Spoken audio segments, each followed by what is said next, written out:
Welcome, adventurers. Tonight, beneath the flickering torchlight of our grand hall, we gather to share legendary tales from distant realms, stories of magic, monsters, and mighty heroes, to guide you gently into the realm of dreams.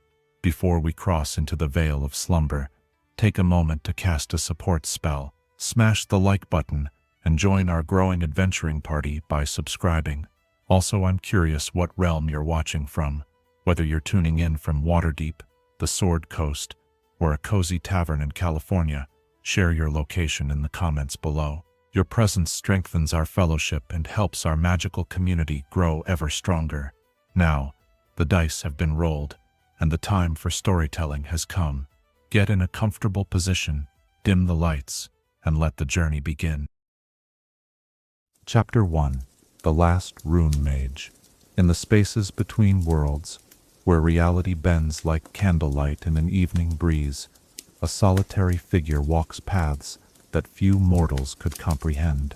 Tonight, as we settle into the comfort of our quiet sanctuary, let us follow the footsteps of one who carries the weight of creation itself upon his shoulders. His name is whispered in the halls of ancient libraries and feared in the councils of ambitious kings, though few truly understand the burden he bears. This is the story of Ryze, the last of the Rune Mages, whose eternal quest may well determine the fate of all existence. Picture, if you will, a man who has walked the length and breadth of Runeterra countless times, his weathered boots treading paths through crystalline deserts and shadow-haunted forests alike. His skin bears the distinctive blue-tinged pallor that speaks of prolonged exposure to magical energies far beyond what mortal flesh was meant to endure. Upon his shoulders rests a scroll case that has seen more kingdoms rise and fall than most historians could chronicle, its worn leather surface scarred by encounters with powers that defy description. This is no ordinary traveler, no simple wanderer, seeking adventure or fortune. This is a guardian, a keeper of secrets so dangerous that their very existence threatens the stability of the world itself. The evening mist swirls around Ryze as he pauses at the crest of a hill overlooking a valley where campfires twinkle like earthbound stars. Below, families gather for their evening meals, children laugh at stories their grandparents weave, and lovers whisper promises beneath the gentle light of a crescent moon. It is a scene of such simple, profound beauty that it might bring tears to the eyes of one who has not experienced such peace in centuries. Yet, Ryze does not allow himself the luxury of lingering. He cannot, for in the leather satchel at his side, wrapped in cloth that has been blessed by a dozen different faiths and warded with protections older than memory, lies a fragment of power that could reduce this entire valley to ash in the span of a heartbeat. You see, Ryze is the guardian of the world runes, those primordial fragments of the very blueprint of creation itself. These are not mere magical artifacts or tools of war, though they have been misused as such countless times throughout history. The world runes are pieces of the fundamental forces that shaped reality when the cosmos was young, when the distinction between thought and matter, between possibility and actuality, was little more than a gentle suggestion. In the wrong hands, even a single world rune possesses the power to rewrite the laws of nature, to tear holes in the fabric of existence itself, or to unleash energies that could unravel the careful balance that keeps all of Runeterra from sliding into primordial chaos. The weight of this knowledge sits heavily upon Ryze's shoulders as he adjusts his travel pack and continues his journey into the night. His path is lit not by torch or lantern, but by the soft, ethereal glow that emanates from the runic tattoos covering his arms and hands. These markings are not decorative. They are living conduits of magical power, each symbol carefully inscribed through years of study and sacrifice. They pulse gently with each beat of his heart, a constant reminder of the transformation he has undergone in service to his mission. The magic that flows through these runes has changed him in ways both profound and irreversible, granting him abilities far beyond those of ordinary mages, while simultaneously cutting him off from the simple pleasures that make life meaningful for most people. As Ryze walks through the darkness, His mind wanders back across the centuries to a time when he was not the last of his kind, when the Order of Rune Mages was a respected and vital part of Runeterra's magical community. He remembers Hall, filled with the quiet murmur of scholarly discussion, libraries where ancient texts shared their secrets with eager students, and the comforting presence of mentors and colleagues who understood the profound responsibility that came with their knowledge. Those days seem like a half-remembered dream now, a golden age that ended in fire and madness, when humanity's greed and ambition proved stronger than wisdom and restraint. The transformation that has made Ryze what he is today came at a cost that most would consider too high to bear. The runic magic that courses through his veins has extended his life far beyond its natural span, granting him the time necessary to complete his eternal mission, but denying him the simple release of death when the burden becomes too heavy to carry. He has watched civilizations rise and fall, seen countless generations of heroes struggle against the darkness, and witnessed the same patterns of ambition and folly repeat themselves with heartbreaking regularity. Yet through it all, he continues his quest, driven by a sense of duty that has become as much a part of him as the magic that flows through his transformed flesh.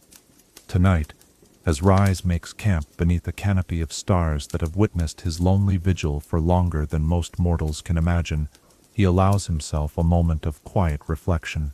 The world rune in his possession pulses softly, its power contained but never truly dormant. He knows that somewhere out there, scattered across the vast expanse of Runeterra, other fragments of creation's blueprint wait to be found. Some lie hidden in ancient ruins, their presence known only to scholars who mistake them for lesser artifacts. Others rest in the treasure vaults of kings and merchants who have no understanding of the catastrophe they court by keeping such things close. Still others remain lost in the wilderness, their chaotic energies slowly warping the landscape around them in ways both subtle and profound.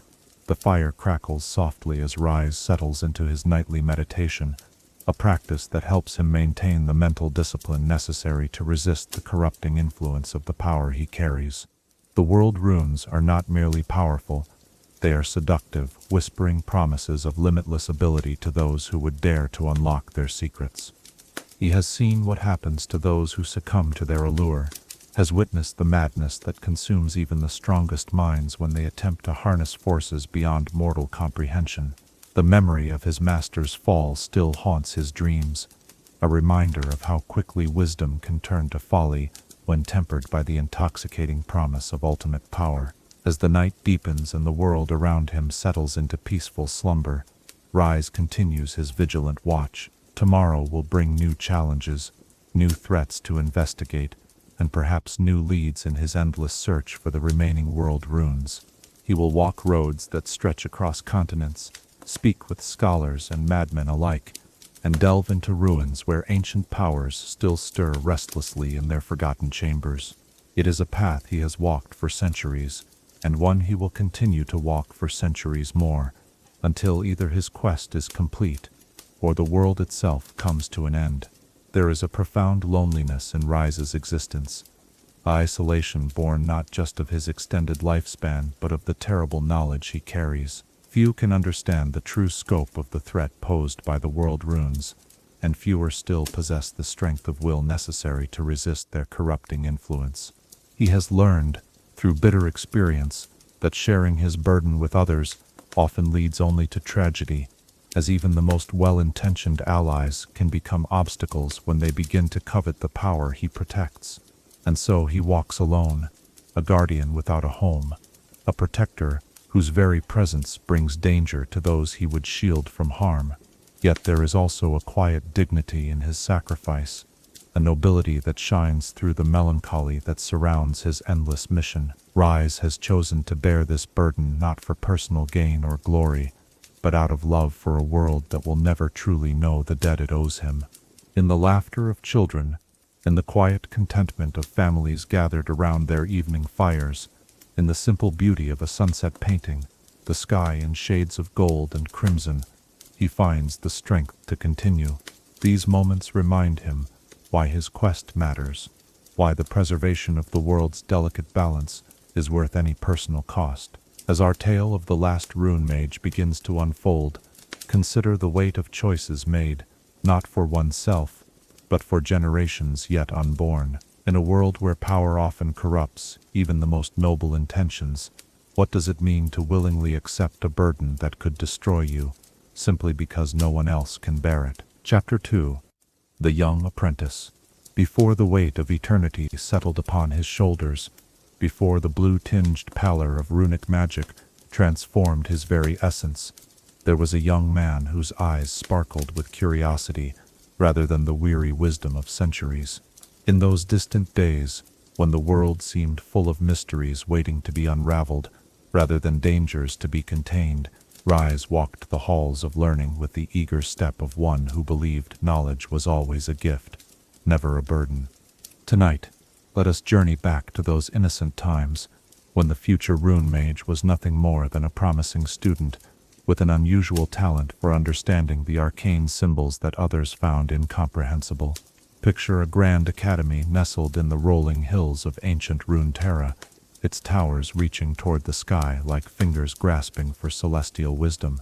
The architecture spoke of ages past, when magic and learning were considered the highest pursuits of civilization, and the pursuit of knowledge was seen as a noble calling worthy of a lifetime's dedication. Within these hallowed halls, the soft murmur of scholarly discussion mingled with the gentle scratch of quills on parchment, creating a symphony of intellectual endeavor that had echoed through these chambers for countless generations.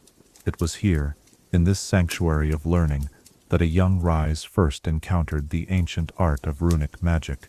The boy who would one day become the last guardian of the world runes was, in those early days, remarkable primarily for his unremarkable appearance. Either particularly tall nor especially handsome, with hair the common brown of fertile earth and eyes that held nothing more exotic than the bright intelligence of youth. He might have passed unnoticed among his fellow students, were it not for one extraordinary gift.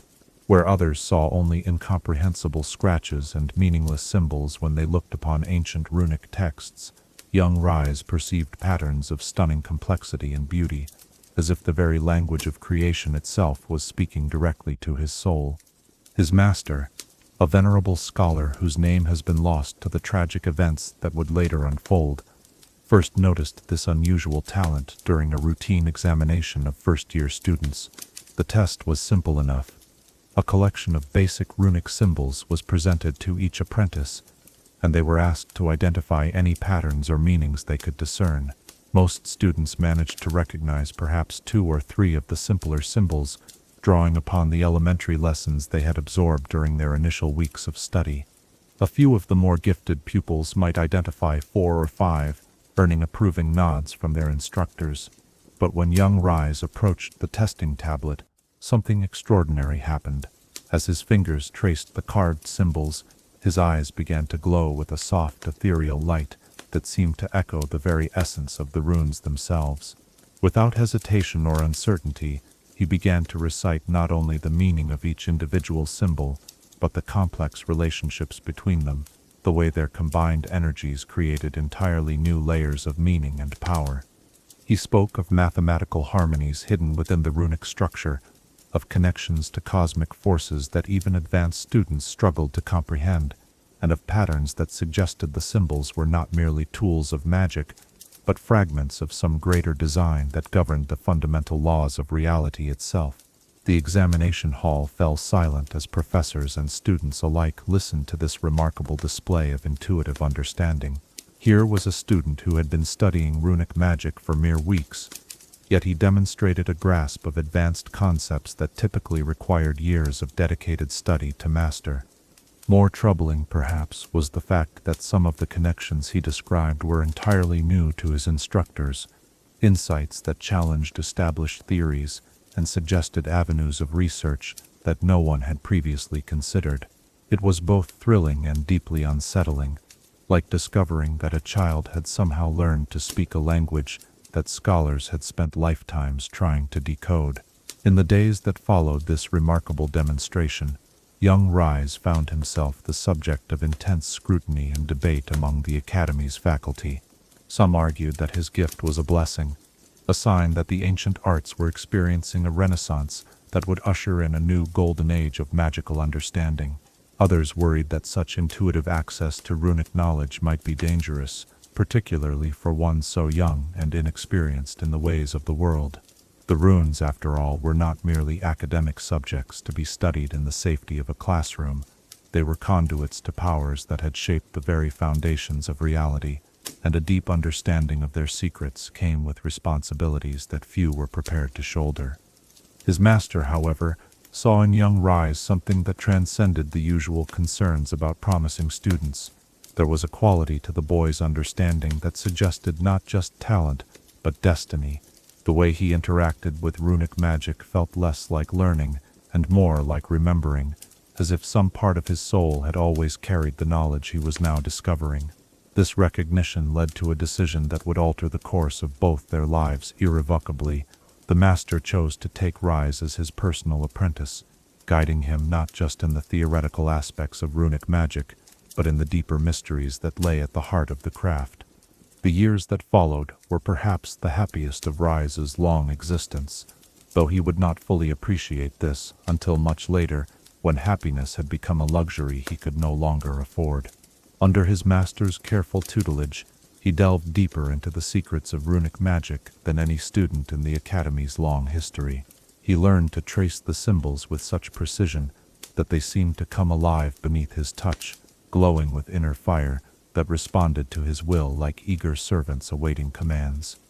He discovered how to weave multiple runes together into complex patterns that could reshape reality in ways both subtle and profound, creating effects that seemed to border on the miraculous to those who witnessed them. But perhaps more importantly than the magical techniques he mastered, young Ryze learned the philosophy that his master believed should guide all practitioners of runic magic. Knowledge, his teacher emphasized, was a sacred trust that came with obligations as well as privileges. The runes had existed long before any mortal had learned to interpret their meaning, and they would endure long after the last human scholar had turned to dust. Those who sought to understand their secrets did so, not for personal gain, but as custodians of wisdom that belonged ultimately to all of creation. Power without wisdom was destruction, his master would often say, and wisdom without restraint was folly. These lessons were reinforced through practical exercises that emphasized the collaborative nature of magical research. Young Ryze worked alongside other advanced students, sharing his insights freely and learning to appreciate the different perspectives that his colleagues brought to their studies. He discovered that even his remarkable intuitive understanding could be enhanced and refined through discussion and debate, and that the greatest breakthroughs often came not from individual brilliance, but from the careful synthesis of multiple viewpoints. In this environment of mutual respect and shared purpose, the idea that knowledge might be hoarded or weaponized seemed not just wrong, but absurd. The Academy in those days was a place of genuine wonder, where the pursuit of understanding was considered its own reward, and the boundaries between teacher and student were fluid and permeable. Ryze often found himself in spirited discussions with professors who sought his unique perspective on ancient texts, or collaborating with fellow apprentices on research projects that pushed the boundaries of what was thought possible. The atmosphere was one of intellectual excitement and camaraderie, a sense that they were all part of something larger than themselves, contributing to a great work of understanding that would benefit all of Runeterra. As young Ryze's abilities continued to develop under his master's guidance, he began to encounter references to artifacts of unusual power scattered throughout the ancient texts. These were described in terms that seemed almost reverential, as relics from the dawn of creation that contained within them the very essence of the forces that had shaped the world.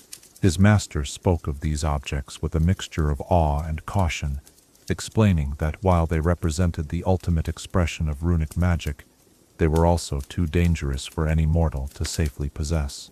They were known by many names throughout history, but most commonly they were called the World Runes, and the consensus among scholars was that they were best left undisturbed in whatever remote locations fate had placed them. This academic understanding of the World Runes seemed entirely theoretical to young Ryze, like discussions of distant stars or mathematical concepts that existed primarily in the realm of ideas rather than practical reality.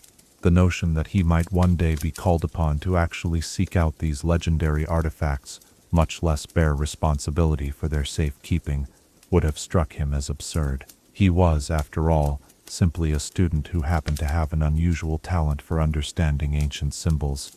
The idea that this gift might be both blessing and curse, that it might ultimately separate him from everything he held dear, never crossed his innocent mind. In the evenings, when the formal lessons had ended, and the academy settled into the quiet rhythm of private study, Ryze would often find himself on the highest tower of the library, gazing out at the star-filled sky and dreaming of the discoveries that lay ahead. He imagined a future filled with scholarly achievements and breakthrough insights, a life spent in the comfortable company of like-minded individuals who shared his passion for unraveling the mysteries of existence. The world seemed full of infinite possibilities, and the idea that knowledge might ever become a burden rather than a joy was as foreign to him as the concept of darkness to someone who had only ever known the light. Yet even in those halcyon days, there were subtle signs of the challenges that lay ahead, though young Ryze lacked the experience to recognize them for what they were. Sometimes, during particularly intensive sessions with especially powerful runic configurations, he would notice a strange tingling sensation in his hands and arms, as if the magic was leaving some permanent mark upon his flesh. His master, when asked about this phenomenon, would grow thoughtful and speak vaguely of the price that all practitioners of runic magic must eventually pay for their understanding, but these conversations always ended with reassurances that such concerns were far in the future, and that for now, young Ryze should focus on learning rather than worrying about consequences that might never come to pass.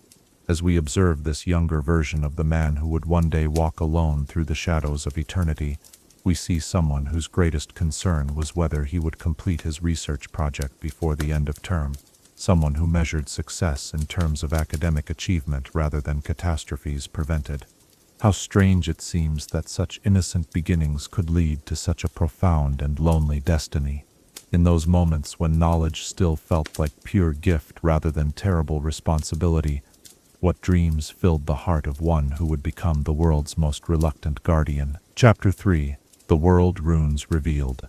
In the deepest vaults beneath the academy, where ancient knowledge slumbered behind doors sealed with protections older than memory, young Ryze first laid eyes upon texts that would forever change his understanding of the cosmos itself. These were not the carefully copied manuscripts that filled the upper libraries, nor the well-worn teaching materials that students consulted for their daily lessons. These were original documents, their pages crafted from materials that seemed to exist somewhere between parchment and starlight, inscribed with symbols that pulsed with their own inner radiance.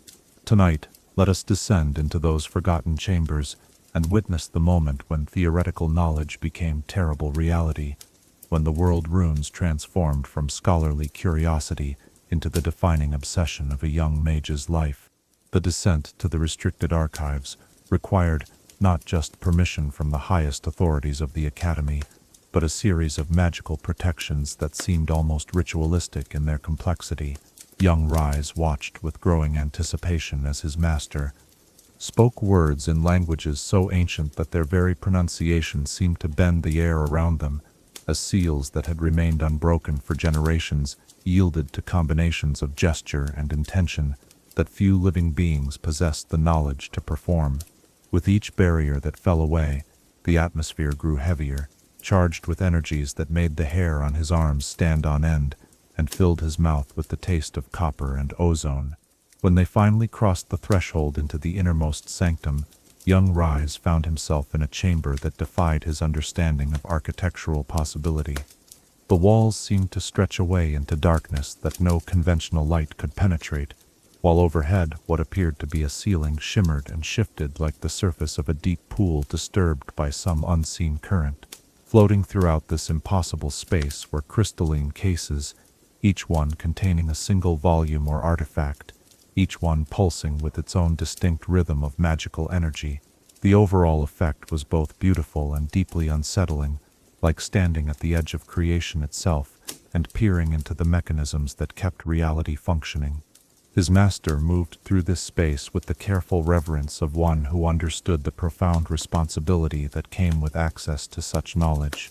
He led young Ryze to a particular case, one whose contents seemed to draw the eye with an almost magnetic intensity. Within, suspended in what appeared to be crystallized time itself, rested a book whose very existence challenged everything the young apprentice thought he knew about the nature of magical texts. The cover was not made of leather or cloth, but of some material that seemed to shift between states of matter, sometimes appearing solid as stone, other times flowing like liquid starlight. The symbols inscribed upon its surface were unlike any runic configurations young Ryze had ever encountered, yet somehow their meaning was immediately and perfectly clear to him. As his master carefully removed the volume from its protective case, young Ryze felt a strange resonance building within his chest, as if some long-dormant part of his soul was suddenly awakening to recognition. The book seemed to hum with barely contained energy, and when it was finally opened, the pages revealed themselves to be inscribed, not with ink, but with what appeared to be concentrated fragments of the fundamental forces that governed existence itself. Each symbol glowed with its own inner fire, and together they formed patterns of such breathtaking complexity that young Ryze felt his mind expanding just to comprehend their basic structure. This was the Chronicle of Creation, his master explained, one of only 3 known copies of the most sacred text in all of runic scholarship. Within its pages were recorded the events that transpired during the first moments of existence, when the cosmos was young, and the distinction between thought and reality was little more than a gentle suggestion. According to the Chronicle, in those primordial times, the creative force that brought the universe into being had crystallized certain aspects of its power into physical form, creating artifacts that contained within them the very essence of creation's blueprint. These were the world runes, fragments of the original design that had shaped everything from the smallest grain of sand to the vastest celestial bodies. As young Ryze read the ancient text, guided by his master's careful explanations, a picture began to emerge of forces so fundamental that they existed before matter, before energy, before time itself had meaning. The world runes were not merely powerful magical artifacts, they were pieces of the cosmic source code, fragments of the programming language that the universe used to define its own laws and limitations. In their original state, united and properly understood, they represented nothing less than the ability to rewrite reality at the most basic level, to alter the fundamental constants that determined how existence functioned. The Chronicle described how these primordial artifacts had been scattered across the newly formed cosmos during the violent early epochs of creation, when stellar explosions and cosmic collisions reshaped the heavens on a scale that dwarfed any mortal conception of destruction. Some had embedded themselves in the hearts of planets, their energies slowly shaping the evolution of entire worlds. Others had drifted through the void between stars, their influence creating phenomena that astronomers would one day struggle to explain. A few had found their way to worlds where intelligent life had emerged, becoming the foundation for magical traditions that would endure for millennia. On Runeterra, the presence of world runes had profoundly influenced the development of civilization itself. The Chronicles spoke of ancient empires that had risen to unprecedented heights of achievement through careful study of runic principles, of golden ages when the balance between ambition and wisdom had allowed mortals to harness cosmic forces for the betterment of all. But it also warned of the inevitable corruption that seemed to follow whenever beings of limited perspective attempted to wield unlimited power, of civilizations that had fallen into chaos and madness when their leaders had sought to claim dominion over forces they could never truly comprehend. Young Ryze found himself particularly fascinated by the sections of the Chronicle that dealt with the mathematical relationships underlying runic magic. The world runes, it seemed, existed in a state of constant interaction with one another, their energies creating interference patterns that could be calculated and predicted with sufficient understanding of the underlying principles. When properly aligned, these interactions could produce effects of stunning beauty and benefit, reshaping landscapes to support life. healing diseases that had been thought incurable, and creating technologies that seemed to border on the miraculous.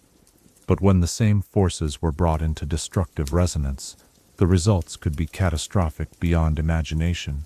The text described events from the distant past, when ambitious rulers had attempted to gather multiple world runes, believing that their combined power would grant them the ability to reshape the world according to their desires. In every case, these efforts had ended in disaster. The forces contained within the runes were simply too vast and complex for any mortal mind to fully control, and attempts to wield their combined might inevitably resulted in magical cascades that devastated entire regions. Mountains had been leveled, seas had boiled away, and the very fabric of reality had been torn asunder by energies that raged beyond all possibility of containment. Perhaps most troubling of all were the passages that dealt with the corrupting influence that prolonged exposure to world rune energy had upon those who sought to study or control them. The chronicle spoke of scholars who had begun their research with the noblest of intentions, seeking to understand these artifacts for the betterment of all, only to find themselves gradually consumed by an obsession that twisted their judgment and clouded their moral reasoning. The runes, it seemed, possessed a kind of consciousness of their own, a awareness that was alien to mortal understanding but capable of influencing those who came too close to their true nature.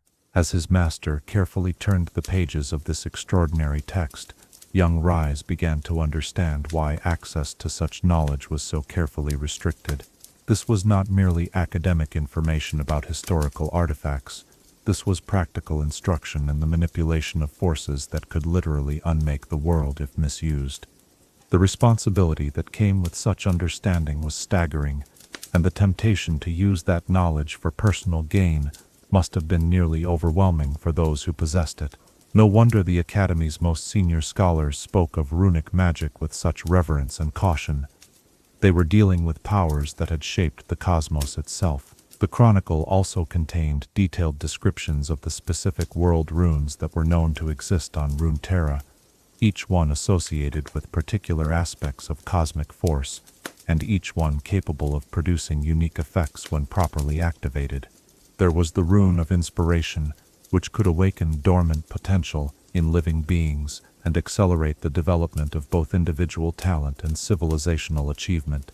The rune of domination could bend the will of others and reshape the fundamental laws that governed social interaction. The rune of sorcery enhanced magical abilities beyond all natural limits, while the rune of resolve could grant physical and mental durability that approached true immortality.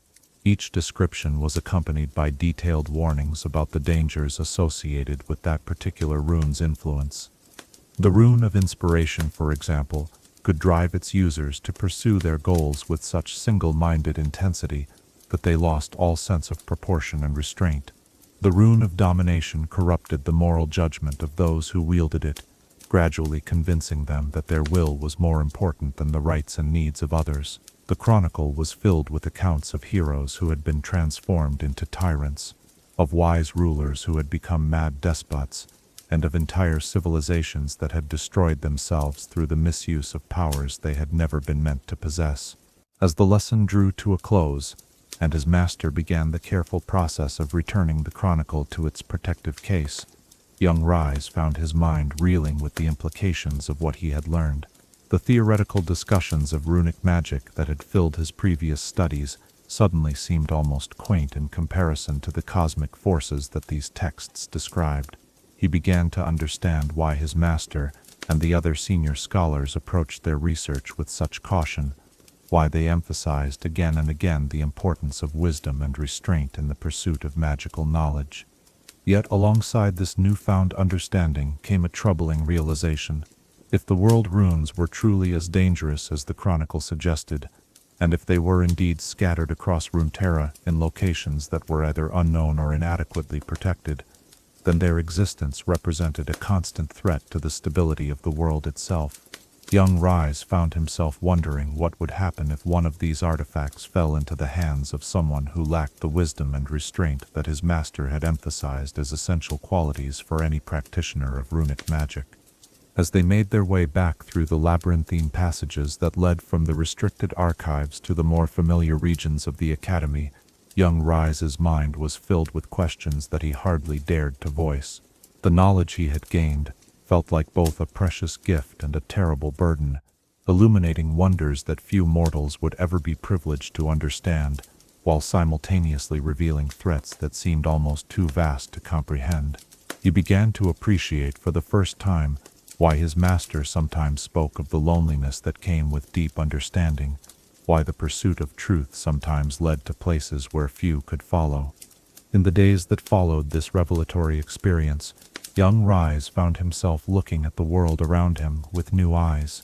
The familiar halls of the Academy, the comfortable routines of study and research, even the companionship of his fellow students, all seemed somehow different now that he understood the true scope of the forces that shaped reality.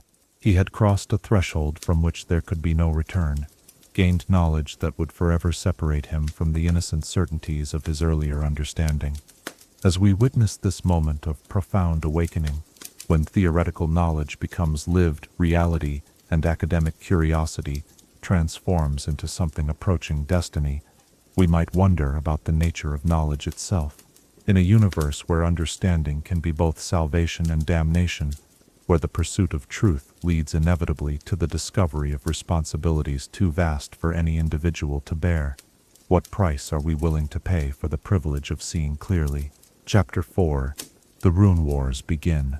The first sign that the world was about to change forever came not as a dramatic announcement or a single cataclysmic event, but as whispered rumors in the Academy's corridors, fragments of disturbing news that filtered through the normally peaceful halls like smoke seeping through cracks in a stone wall. Young Ryze first heard these stories during the evening meal, when travel-worn messengers would arrive bearing letters from distant colleagues and allies, their faces grim with the weight of information that seemed almost too terrible to believe. Tonight, let us witness how the theoretical dangers described in ancient texts began to manifest as stark reality, transforming the scholarly pursuit of knowledge into something far more urgent and desperate. It began, as many disasters do, with the best of intentions. In the kingdom of Urtistan, nestled between mountain ranges that had stood unchanged since the world's youth, archaeologists working under royal patronage had made what they believed to be the discovery of a lifetime. Deep within ruins that predated recorded history, they had uncovered a crystalline artifact of extraordinary beauty and obvious magical significance. The object pulsed with its own inner light, and preliminary examinations suggested that it contained more raw magical energy than any known artifact in the royal treasury.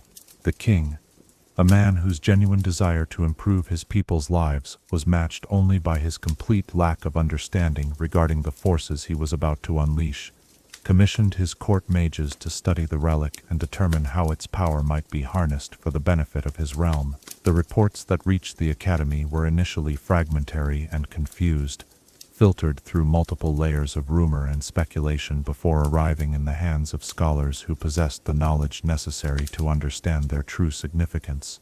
But to young Ryze and his master, the descriptions were unmistakable. Urtistan's archaeologists had uncovered a world rune.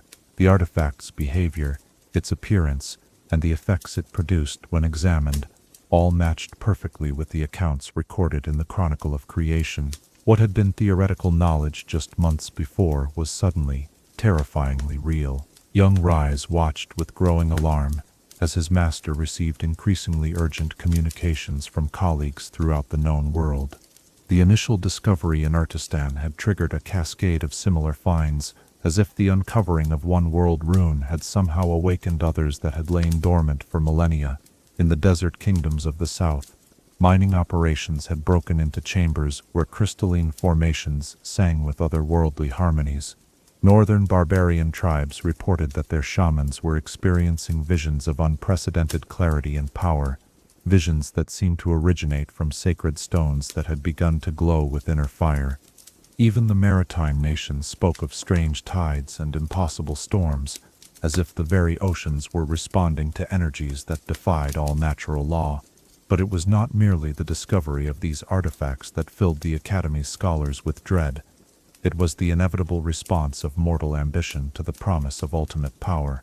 Within weeks of the first confirmed world rune discovery, reports began arriving of armies being mobilized, of diplomatic missions that were thinly veiled intelligence-gathering operations, and of alliances being formed and broken with bewildering speed, as kingdoms positioned themselves to either claim or prevent others from claiming these newly revealed treasures. The careful balance of power that had maintained relative peace across much of the known world was crumbling as rulers, great and small, began to calculate the advantages that possession of such artifacts might provide. Young Ryze found himself struggling to comprehend how quickly everything had changed. Just months earlier, the world runes had been subjects for academic discussion, theoretical dangers to be contemplated in the safety of the Academy's libraries. Now they were the focal point of international tensions that threatened to plunge entire continents into warfare. He watched his master's growing desperation as letter after letter arrived, bearing news of escalating conflicts, each one confirming the worst fears that the Chronicle of Creation had so carefully documented. The pattern was repeating itself once again. Mortals who encountered world runes inevitably sought to claim and use them, regardless of the consequences. The first battle of what would later be known as the Rune Wars took place in the disputed borderlands between Urtistan and its neighboring kingdom of Valka. The conflict ostensibly began over traditional territorial grievances, but everyone involved understood that the true prize was the world rune that Urtistan's archaeologists had discovered. King Valka had demanded that the artifact be placed under international supervision, claiming that no single nation could be trusted with such power. King Urtistan had responded by mobilizing his armies and declaring that any attempt to seize his kingdom's rightful treasure would be met with force. The battle itself was unlike anything recorded in military history. As both armies deployed across the traditional plains where such conflicts had been fought for generations, the very landscape began to change around them. The world rune that Urtistan's forces carried into battle warped reality in ways that neither side had anticipated. Time flowed differently in various parts of the battlefield, creating pockets where soldiers aged decades in minutes, while other areas seemed frozen in temporal amber. The earth itself became liquid in some places, and harder than diamond in others, as the fundamental laws that governed matter and energy struggled to maintain coherence in the presence of such overwhelming magical force. Young Ryze read the battle reports with a growing sense of horror and fascination. Eyewitness accounts described soldiers whose weapons had been transformed into creatures of living metal, cavalry charges where horses and riders had merged into hybrid beings that defied all biological logic, and spells that had achieved effects far beyond what their casters had intended or desired. The world rune had amplified every magical action on the battlefield, turning simple healing spells into transformative forces that could regrow lost limbs, but might also trigger uncontrolled mutations, and converting basic combat magic into reality-shearing explosions that left craters where mountains had once stood. The aftermath of that first battle was even more disturbing than the conflict itself. Neither side could claim victory in any meaningful sense, as both armies had been so thoroughly transformed by their exposure to world rune energy that they could barely be considered human anymore. Survivors spoke of comrades who had been turned to living crystal, of officers whose minds had been expanded beyond the capacity for rational thought, and of entire battalions that had simply vanished into dimensional rifts that opened and closed without warning. The world rune itself had disappeared during the chaos, its location unknown to either side, though its influence continued to warp the local landscape for months afterward. Rather than serving as a cautionary tale that might have discouraged further conflicts, the Battle of Urtistan Valley instead sparked an arms race of unprecedented scope and intensity. Kings and generals who had initially been content to seek diplomatic solutions to the world rune crisis now understood that half measures would not suffice. If their enemies were going to wield cosmic forces in battle, then they would need to find and claim such artifacts for themselves. The careful traditions of warfare that had evolved over centuries, with their emphasis on honor, strategy, and the protection of civilian populations, were abandoned in favor of desperate scrambles to acquire power that no mortal was meant to possess. Young Ryze watched his master age visibly as reports arrived of increasingly desperate measures being taken by rulers across the known world. Ancient burial sites were being excavated without regard for historical or religious significance, as archaeological expeditions transformed into military operations designed to locate and secure any artifacts that might contain world rune energy. Scholars who possessed knowledge of runic magic found themselves conscripted into royal service, their expertise valued not for its potential to expand human understanding, but for its ability to identify and harness weapons of mass destruction. The academy itself became a target of these recruitment efforts, as various kingdoms sent increasingly urgent requests for assistance in their world rune research programs. Some of these requests came with generous offers of funding and prestige, while others carried barely concealed threats about the consequences of refusing to cooperate with national security interests. Young Ryze watched his teachers struggle with impossible choices, knowing that their knowledge could help prevent disasters, but also understanding that sharing it might enable even greater catastrophes. As the months passed and the conflicts intensified, the true scope of the world rune's corrupting influence became impossible to ignore. The artifacts seemed to actively encourage the worst aspects of mortal nature, amplifying greed, ambition, and the desire for dominance while suppressing wisdom, restraint, and compassion.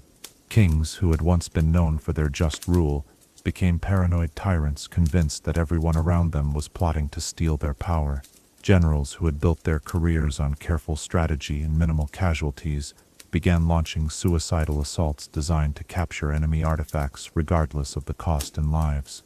Even scholars who approached the runes with purely academic intentions found themselves gradually consumed by obsessions that left no room for other considerations. Young Ryze began to understand why the Chronicle of Creation had devoted so much space to warnings about the psychological effects of prolonged exposure to world rune energy.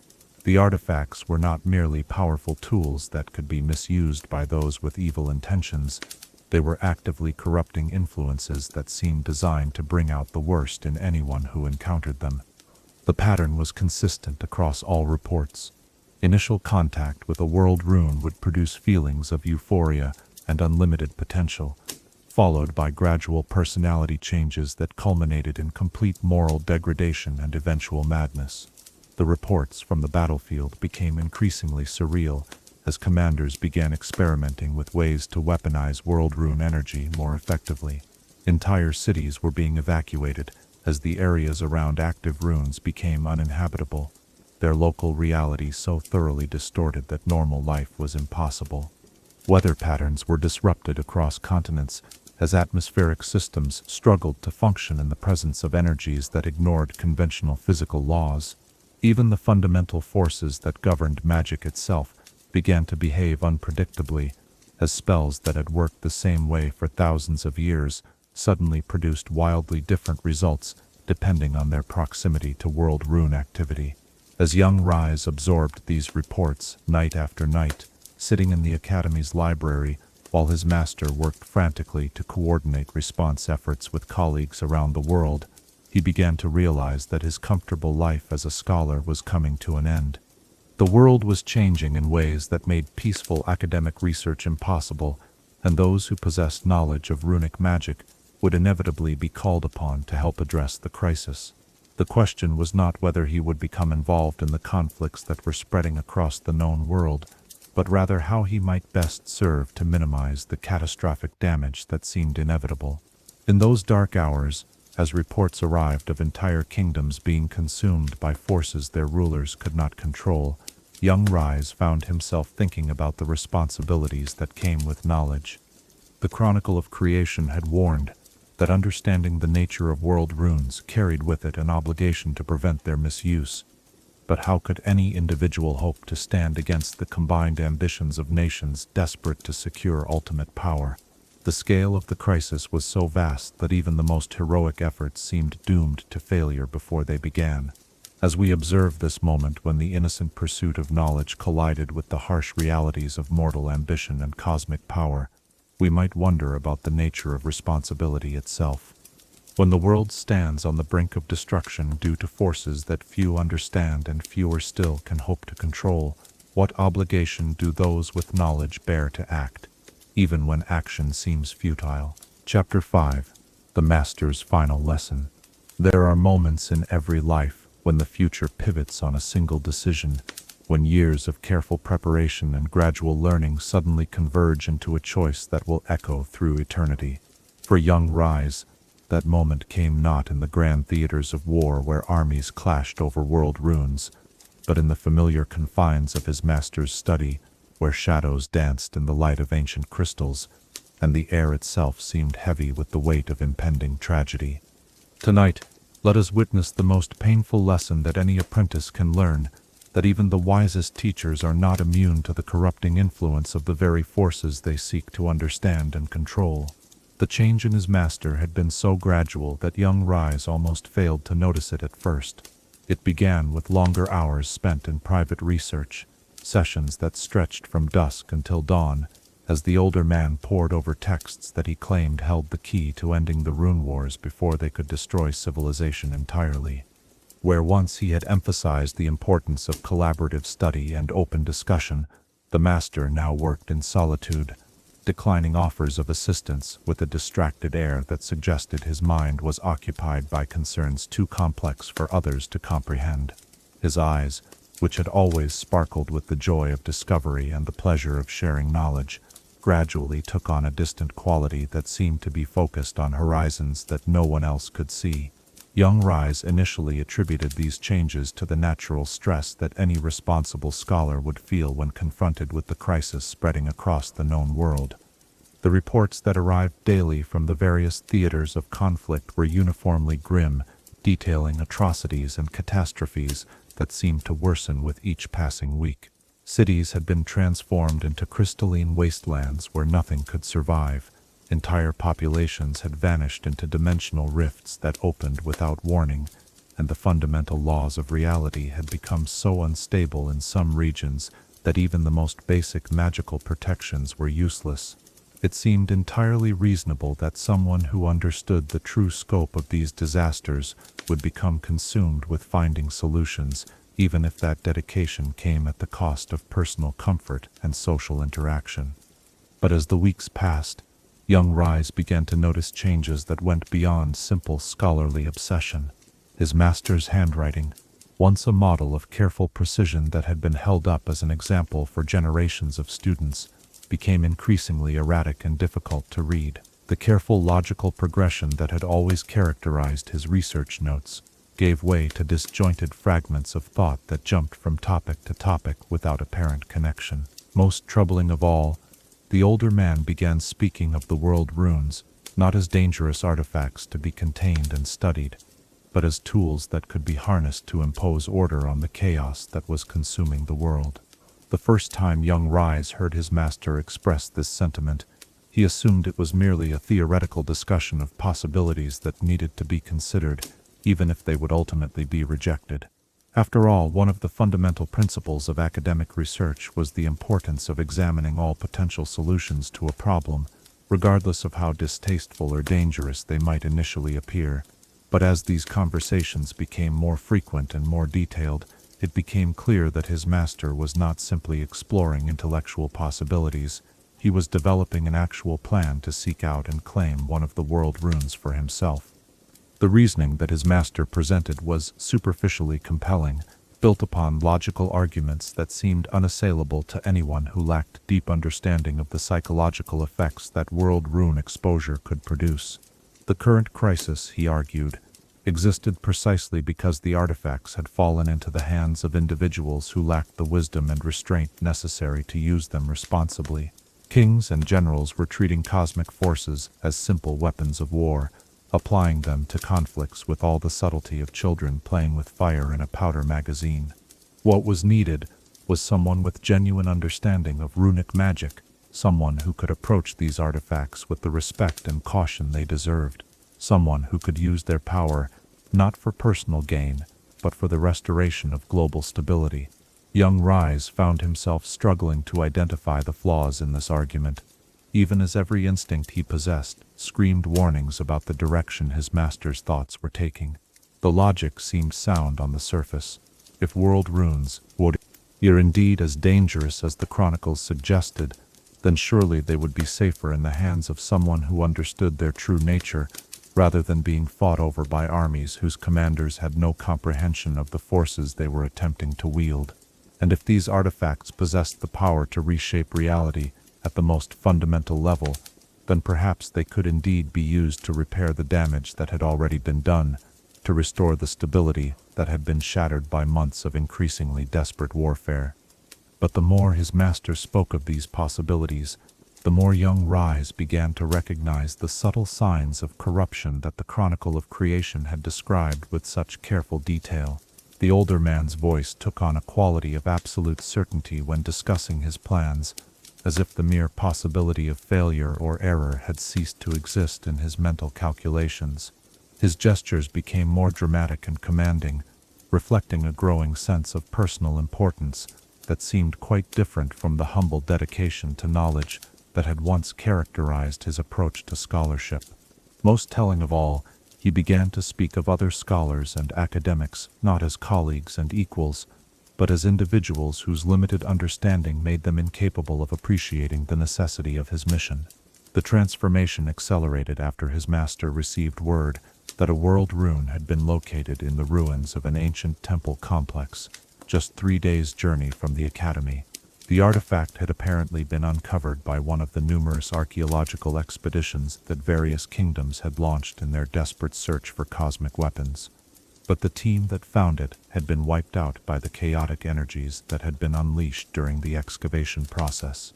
The site was now considered too dangerous for conventional military forces to approach, but reconnaissance reports suggested that the rune itself remained intact and theoretically accessible to someone with sufficient knowledge of protective magical techniques. Young Ryze watched with growing alarm as his master began preparations for what he claimed would be a simple research expedition to study the newly discovered artifact. The equipment he assembled included not just the standard tools of a archaeological investigation, but also binding circles designed to contain and channel massive amounts of magical energy, crystalline focusing devices that could amplify runic power beyond safe limits, and protective gear that was clearly intended for prolonged exposure to world rune emanations. These were not the preparations of someone planning to study an artifact from a safe distance. They were the tools of someone who intended to claim and use cosmic power for purposes that he had not fully revealed. The night before his master's planned departure, young Ryze made a decision that would haunt him for the rest of his extended existence. Unable to sleep for worry about what his mentor might be planning to do, he made his way through the darkened corridors of the academy to the older man's private study, hoping to find some indication of his true intentions. What he discovered there filled him with a horror that no amount of theoretical knowledge could have prepared him for. Spread across every available surface were detailed plans for not just claiming the newly discovered world rune, but for using its power to locate and gather the other artifacts that remained scattered across the known world. The scope of his master's ambition was breathtaking in its arrogance and terrifying in its implications. He had convinced himself that the only way to end the rune wars was to gather all of the world runes under his personal control, using their combined power to impose a new order on the world that would eliminate the possibility of future conflicts. The detailed notes described how he would use the artifacts to reshape the fundamental laws of magic, making it impossible for anyone else to wield power in ways that he deemed inappropriate. He would become, in effect, the supreme magical authority for all of Runeterra, a position that he justified by claiming that his superior understanding made him the only person qualified to make such decisions. Young Ryze stared at these documents with a growing sense of despair, recognizing in them the same patterns of corruption that the Chronicle of Creation had attributed to every individual who had ever attempted to claim dominion over world rune power. His master, the man who had taught him about the importance of wisdom and restraint, who had emphasized again and again that knowledge was a sacred trust to be shared rather than hoarded, had fallen victim to the very forces he had spent his life studying. The artifacts that he intended to claim for the betterment of the world would inevitably corrupt him further transforming a scholar who genuinely cared about human welfare into a tyrant whose rule would make the current chaos seem mild by comparison. The confrontation that followed was perhaps the most painful experience of young Ryze's life, a conversation that began with desperate attempts at reasoning and ended with the terrible recognition that words alone would not be sufficient to prevent the catastrophe that his master was planning to unleash. The older man listened to his apprentice's concerns with a patronizing smile that suggested he viewed such objections as evidence of incomplete understanding rather than legitimate warnings about the dangers of his intended course of action. He spoke of sacrifice and necessity, of the burden that superior knowledge placed upon those wise enough to bear it, and of the temporary hardships that would inevitably accompany any meaningful attempt to restore order to a chaotic world. As the argument intensified, young Ryze began to see flashes of the power that his master had already begun to channel in preparation for his quest. The runic tattoos that covered the older man's arms pulsed with energies that were clearly beyond anything he had possessed just months earlier, and his eyes occasionally flashed with lights that seemed to come from sources far removed from normal human consciousness. He had already begun the process of transformation that would eventually make him something more and less than human, and the changes were accelerating at a rate that made intervention an increasingly urgent necessity. The choice that young Ryze faced in that moment was one that no apprentice should ever have to make, whether to allow someone he loved and respected to proceed with actions that would inevitably lead to his corruption and the world's destruction, or to take steps to prevent that outcome regardless of the personal cost. The Chronicle of Creation had been quite specific about the fate that awaited anyone who attempted to claim multiple world runes, and the historical examples it provided left no room for hope that his master's superior knowledge would somehow protect him from the madness that had consumed all previous seekers of such power. The battle that erupted in the confines of the study was unlike anything young Ryze had ever experienced, a clash between magical forces that threatened to tear apart not just the room around them but the very fabric of local reality. His master fought with the desperate fury of someone who believed that any obstacle to his mission was by definition an enemy of everything good and decent in the world, while young Ryze struggled to find ways to subdue his mentor without causing permanent harm. The older man's enhanced abilities made him a formidable opponent, but his increasing reliance on corrupted runic magic also made him unpredictable and ultimately vulnerable to techniques that he had not anticipated. His former student would be willing to use. When the conflict finally ended, young Ryze found himself alone in a chamber that would forever serve as a reminder of the most terrible lesson any scholar could learn: that the pursuit of knowledge, no matter how noble the intentions behind it, could lead to destinations that no sane person would choose to reach. His master's body lay still among the scattered remains of research that had once represented the pinnacle of academic achievement, while the plans for claiming world rune power smoldered in fires that seemed to burn with their own inner light.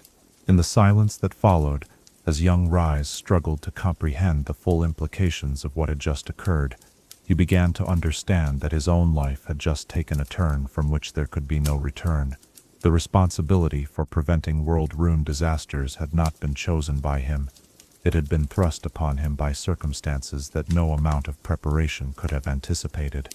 The comfortable life of academic research and scholarly collaboration was ending, replaced by a mission that would demand sacrifices he was only beginning to comprehend. As we witness this moment of profound transformation, when a student becomes a guardian through necessity rather than choice, we might reflect on the nature of responsibility itself.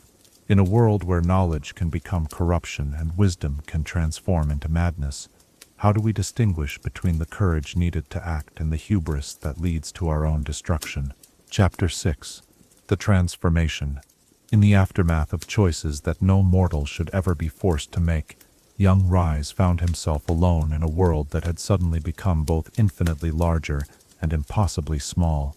The academy halls that had once felt like home now seemed like corridors in a mausoleum, filled with memories of conversations that could never be repeated, and lessons that had taken on meanings their teachers never intended.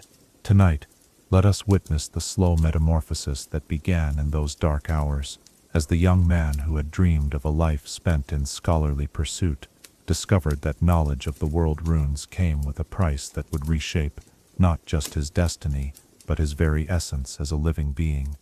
The first signs of change manifested in ways so subtle that Ryze initially dismissed them as natural responses to the trauma he had endured.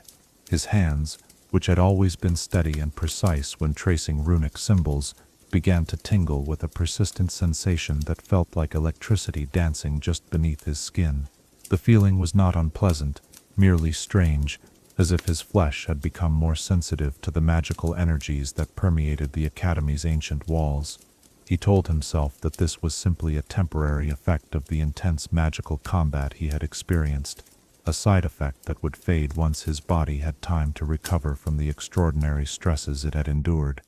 But as the days passed, and the sensation not only persisted but intensified, the tingling had spread from his hands up his arms, following the precise pathways where his master had taught him to channel runic energy during their lessons. More troubling still, he could see faint patterns beginning to emerge on his skin, like tattoos drawn in ink that was somehow composed of pure magical force.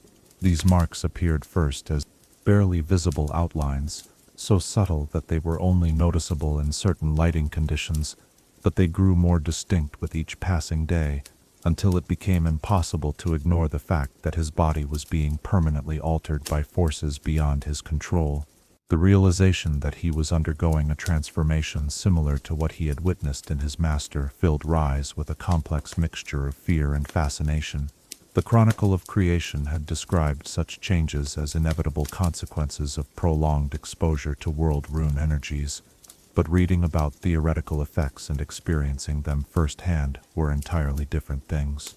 He found himself spending hours examining his reflection in the Academy's scrying mirrors, watching as the runic patterns on his skin grew more complex and more luminous, documenting each change with the methodical precision that his scholarly training had ingrained in him. The physical alterations were accompanied by changes in his perception that were even more profound and disorienting. Colors seemed more vivid than they had before, as if someone had removed a veil that he hadn't known was there, revealing depths and nuances that his eyes had previously been unable to detect. Sounds carried additional harmonics that spoke directly to some newly awakened part of his consciousness, creating music from what had once been simple noise. Most significantly, he began to perceive the flow of magical energy through the world around him with a clarity that was both exhilarating and overwhelming. Where once he had needed to concentrate intensely to sense the subtle currents of magic that connected all living things, Ryze now found himself constantly aware of these forces, as if he had developed a new sense organ that could not be turned off or ignored. He could see the ley lines that carried power beneath the Academy's foundations, watch the ebb and flow of energy as spells were cast in distant chambers, and feel the pulse of magical activity from sources so far away that he couldn't identify their precise locations. It was like being given the ability to see through walls and across vast distances, but only for phenomena that most people couldn't perceive at all. This enhanced awareness brought with it a growing understanding of just how interconnected all magical phenomena truly were. Ryze began to recognize patterns and relationships that had been completely invisible to him during his years of study, connections between seemingly unrelated events that revealed the underlying structure of reality itself.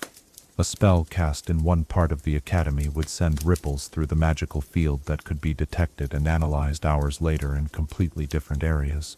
The emotional states of the Academy's inhabitants influenced the local magical environment in ways that were both predictable and measurable, creating feedback loops that could either stabilize or destabilize the entire system. But perhaps the most disturbing aspect of his transformation was the gradual change in how other people responded to his presence. Fellow students who had once sought his company now seemed uncomfortable around him, as if some instinctive part of their minds recognized that he was no longer entirely human. Conversations that had once flowed naturally became stilted and awkward, punctuated by long silences and nervous glances that suggested his companions were struggling to reconcile his familiar appearance with something indefinably alien in his manner. Even the Academy's professors, who had always treated him with the respect due to a promising scholar, began to regard him with a mixture of awe and wariness that made normal interactions increasingly difficult. Ryze found himself spending more and more time in solitude, partly because social interactions had become uncomfortable for everyone involved, and partly because he needed the quiet to process the flood of sensory information that his enhanced perceptions provided. The library became his refuge, particularly the restricted sections where the most dangerous texts were kept under protective wards that would have been painful for normal humans to approach. The same energies that had once required careful preparation and protective rituals for him to endure now felt like a warm embrace, welcoming him into circles of knowledge that had previously been accessible only under the most controlled circumstances.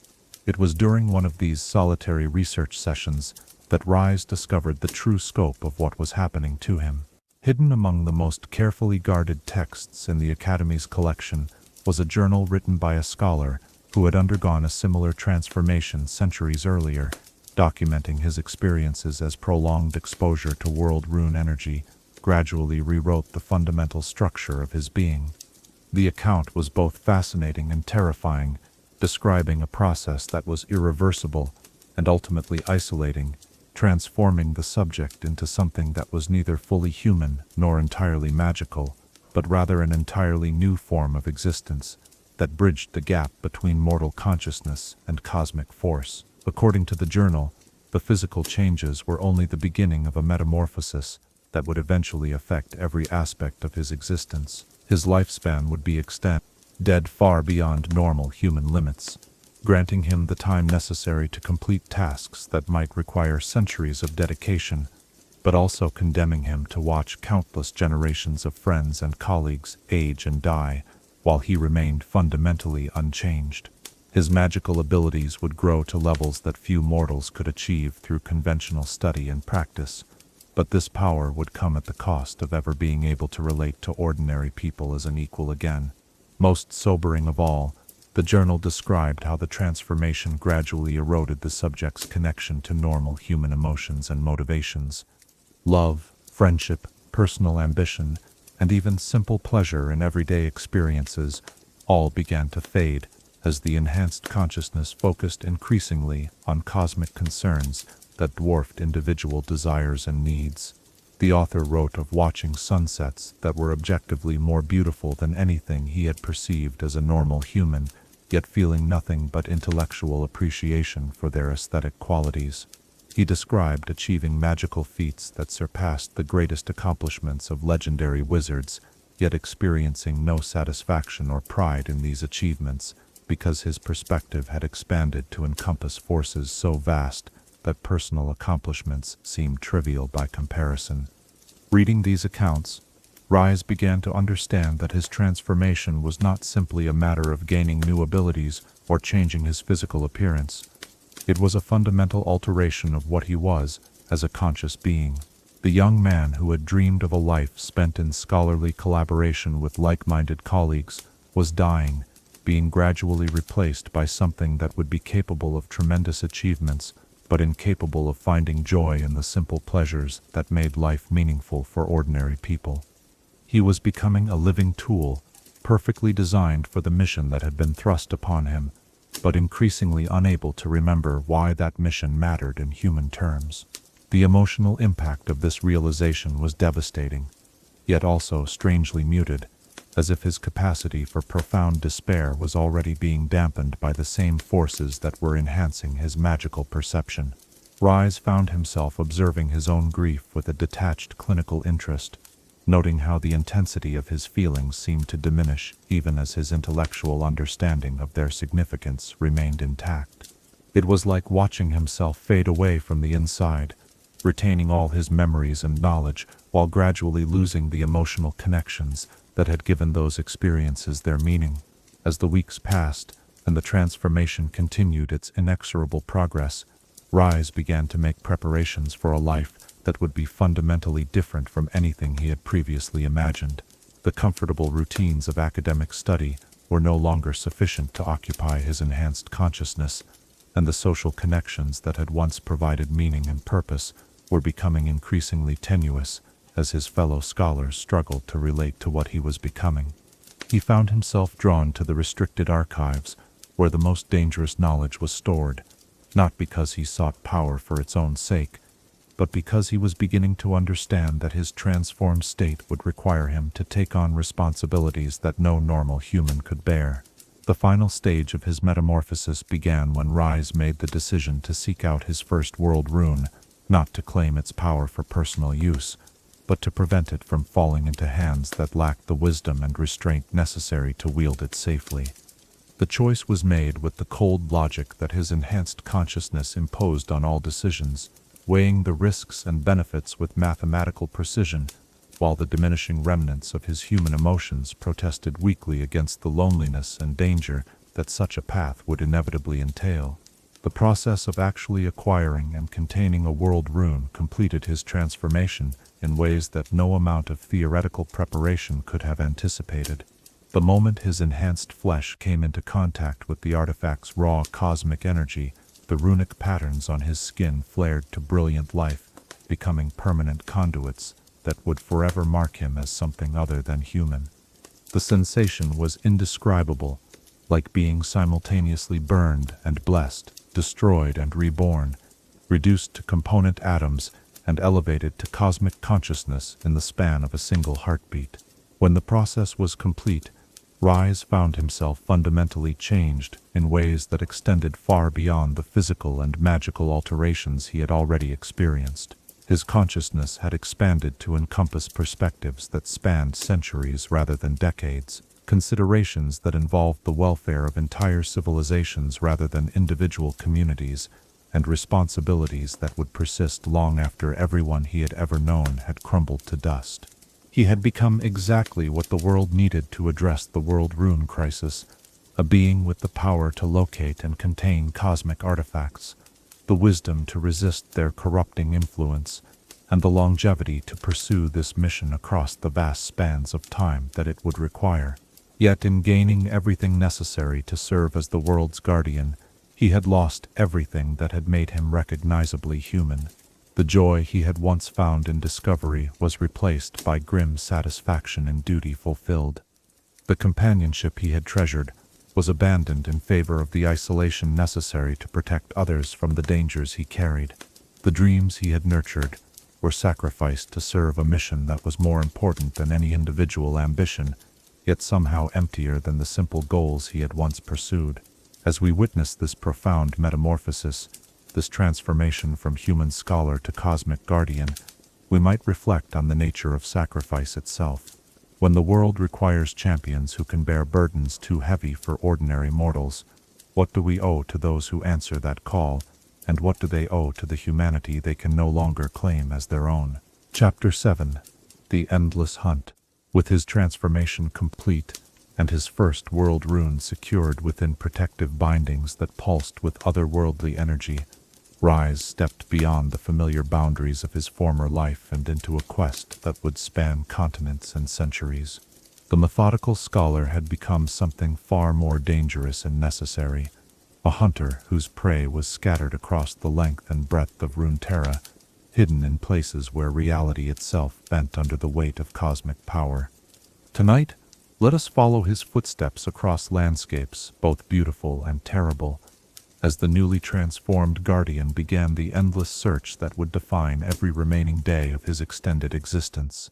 The first challenge Ryze faced was not locating world runes themselves, but learning to interpret the subtle signs that marked their presence in a world where magical energies flowed like invisible rivers through every mountain, forest, and plain. His enhanced perception allowed him to sense disturbances in the fundamental fabric of reality, but distinguishing between the chaotic emanations of a world rune and the countless other magical phenomena that occurred naturally across Runeterra required a level of sensitivity that could only be developed through experience. Each artifact created its own unique signature in the magical field, a distinctive pattern of distortion that was as individual as a fingerprint, yet these signatures could be masked by distance, interfered with by other magical sources, or deliberately concealed by those who understood their significance. His enhanced consciousness processed information on scales that his former human mind could never have comprehended, analyzing thousands of magical fluctuations simultaneously while plotting courses that would allow him to investigate the most promising leads with maximum efficiency. Ryze found himself developing an almost supernatural intuition for the locations where cosmic artifacts might be found, drawn to ancient ruins that had been built over sites of power, to natural formations where the earth itself had been shaped by energies beyond normal understanding, and to places where the local population spoke in whispers of phenomena that defied rational explanation. The journey to his second world, Rune, took him across the war-torn landscapes of kingdoms that had torn themselves apart in their desperate quest for cosmic power. Where once fertile farmlands had provided sustenance for thriving communities, now crystalline wastelands stretched for miles, their surfaces reflecting light in patterns that hurt to look at directly. The very air in these regions seemed thick with potential energy, making each breath an exercise in restraint as his transformed physiology struggled not to absorb more power than it could safely contain.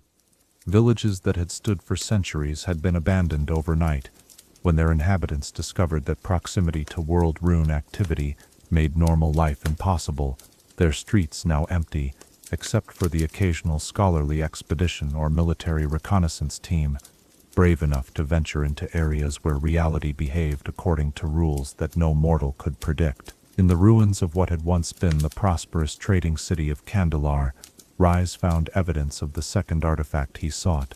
The city had been evacuated when mining operations in the nearby mountains had broken into a chamber containing a world rune, unleashing energies that had transformed the urban center into something that resembled a three-dimensional geometric puzzle, more than a place where people had once lived and worked. Buildings had been twisted into impossible angles that seemed to exist in more dimensions than normal space allowed, while streets had become flowing rivers of crystallized time that carried echoes of conversations from decades past.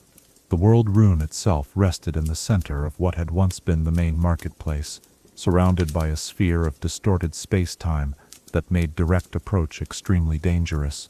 Retrieving the artifact required all of Ryze's enhanced abilities and considerable preparation. The protective rituals alone took 3 days to complete, as he carefully inscribed runic circles around the perimeter of the distortion field, each symbol precisely calculated to counteract specific aspects of the chaotic energies that surrounded his target. The actual approach had to be made in stages, with frequent pauses to allow his transformed physiology to adapt to each new level of cosmic radiation. Even with his enhanced resilience, the experience was profoundly uncomfortable, like walking through a storm where the lightning was made of pure possibility, and the thunder consisted of the screams of alternate realities colliding with devastating force. When he finally managed to reach the world rune and secure it within the specialized containment devices he had developed for this purpose, Ryze felt a moment of satisfaction that was immediately tempered by the realization of how much work still lay ahead. According to the most conservative estimates he could make based on historical records and theoretical calculations, at least 5 more world runes remained scattered across Runeterra, each one potentially as difficult to locate and secure as the one he had just claimed. The prospect of repeating this process again and again, possibly for centuries, was daunting even for someone whose consciousness had been expanded to encompass cosmic perspectives. His search for the third world rune led him into the frozen wasteland of the far north, where barbarian tribes spoke of a sacred stone that had begun singing in languages that predated human civilization. The journey across the ice fields was treacherous even for someone with his enhanced abilities, as the extreme cold seemed to interact with his runic tattoos in unexpected ways, creating feedback loops that occasionally threatened to overwhelm his control systems. The aurora that danced across the northern sky was unusually active in this region, creating displays of such beauty and intensity that Ryze found himself pausing frequently to analyze their patterns, recognizing in them the distinctive interference signatures that marked world rune activity. The barbarian shamans who guided him to the artifact's location or among the first people he had encountered, who seemed genuinely comfortable in his presence, their own exposure to primordial magical forces having prepared them to accept transformations that would have terrified more civilized populations. They spoke of the stone as if it were a living entity, describing how its arrival had changed the dreams of their people and altered the behavior of the local wildlife in ways both subtle and profound. Wolves had begun howling in harmonic progressions that matched the artifact's emanations, while the great white bears that roamed the region had started gathering around the stone's resting place, as if participating in some incomprehensible form of worship. Securing this world rune proved even more challenging than the previous two, not because of direct dangers, but because of the complex negotiations required with the tribal leaders, who considered it their sacred responsibility to protect the artifact from those who would misuse its power. Ryze found himself in the unusual position of having to prove his worthiness, not through demonstrations of magical ability, but through his willingness to understand and respect the spiritual significance that the tribes attributed to the cosmic forces they had encountered. The shamans tested him with riddles that were less about intellectual knowledge than about wisdom and restraint, evaluating whether he possessed the emotional maturity necessary to resist the corrupting influence of the power he sought to contain. These interactions provided Ryze with insights into alternative approaches to world rune exposure that the academic texts had never described, where scholars and rulers had invariably sought to claim and use these artifacts. The barbarian tribes had developed traditions designed to honor and contain them without attempting to harness their power for practical purposes. Their ceremonies and protective rituals were crude by academic standards, lacking the mathematical precision that characterized formal runic magic, but they demonstrated an intuitive understanding of cosmic forces that was both impressive and humbling. Ryze began to realize that his scholarly training, for all its theoretical sophistication, had provided only one perspective on problems that might be approached from many different angles. The fourth world rune was located in the ancient ruins of a civilization that had vanished so completely that even their name had been lost to history. The artifact rested in a chamber deep beneath a pyramid that had been built according to architectural principles that seemed to defy conventional understanding of structural engineering.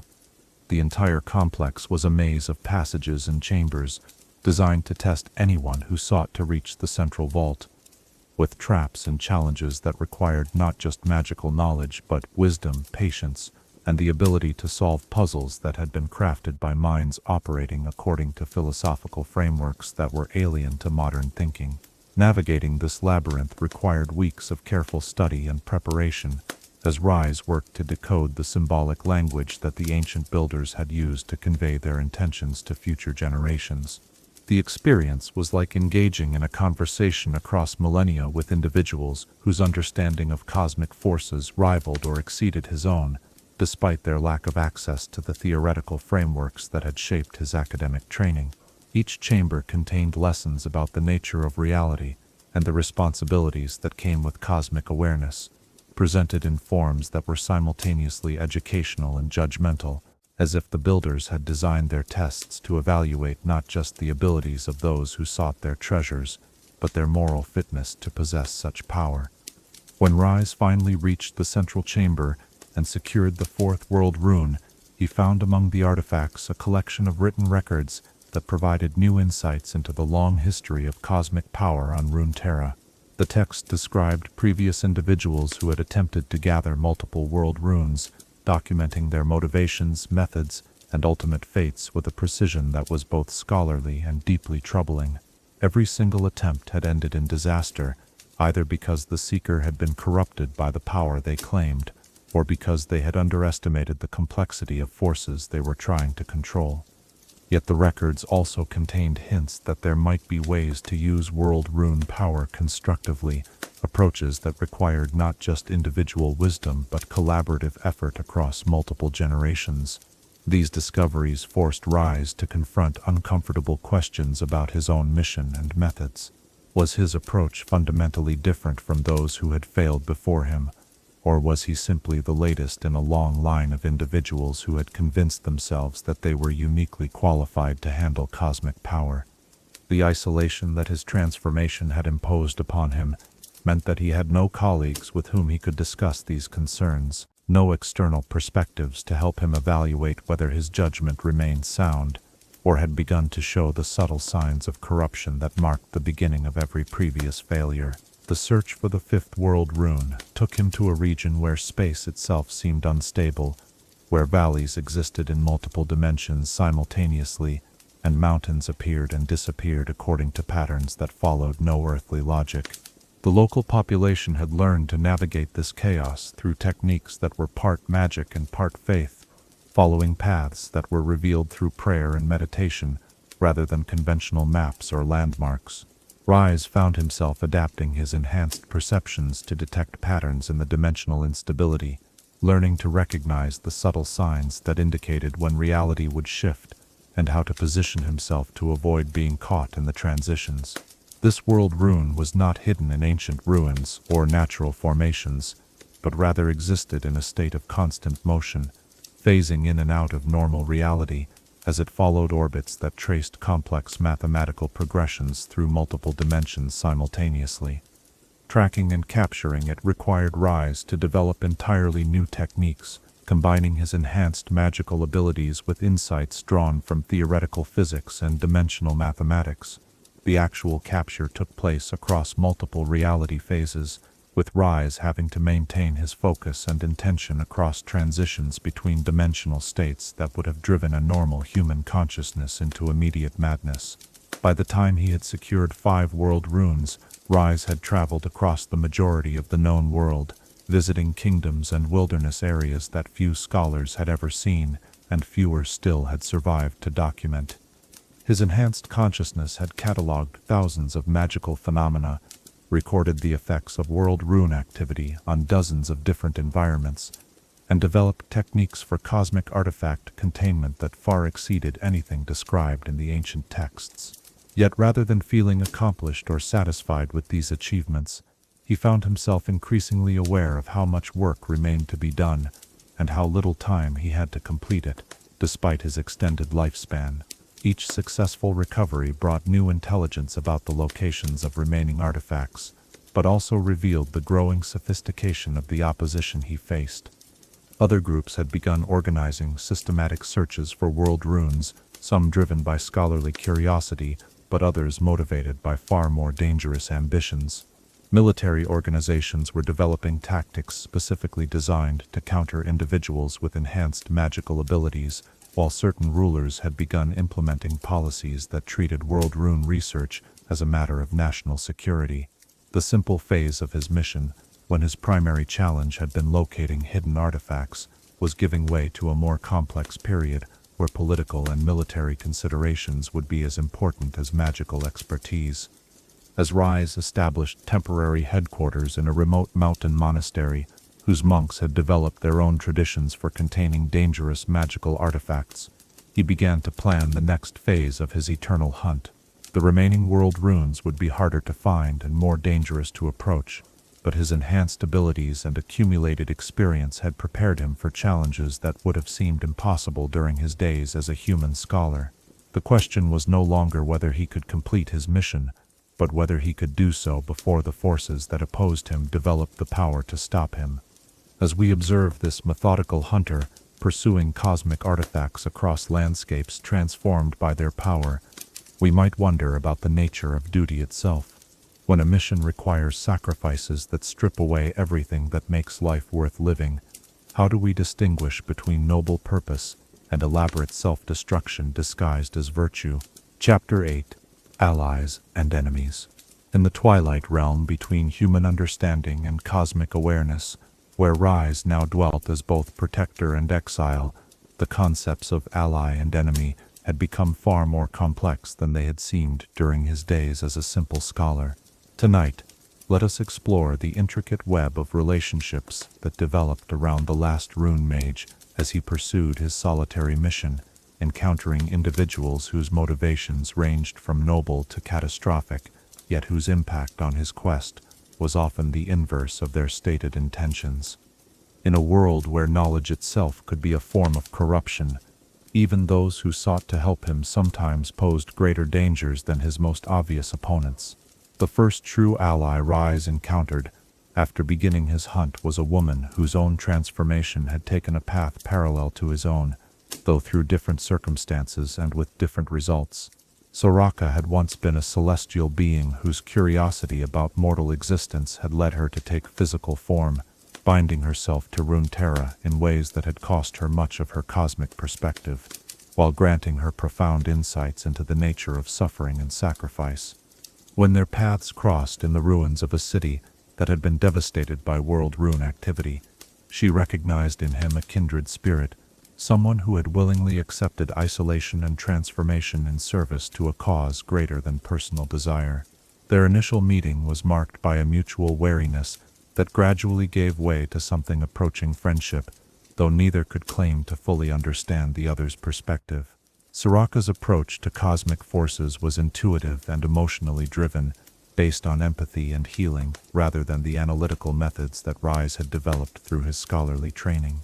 She could sense the pain that his transformation had caused, both to himself and to the world around him, yet she also recognized the necessity of his mission in ways that few others could appreciate. Their conversations during the brief periods when their quests intersected provided Ryze with perspectives on his work that he could never have achieved through solitary contemplation. Soraka's insights proved particularly valuable when Ryze encountered situations where his enhanced logical capabilities were insufficient to address the human elements of World Rune crises. She helped him understand that the cosmic artifacts didn't just corrupt through their raw power, but through their ability to amplify existing flaws and desires in those who encountered them.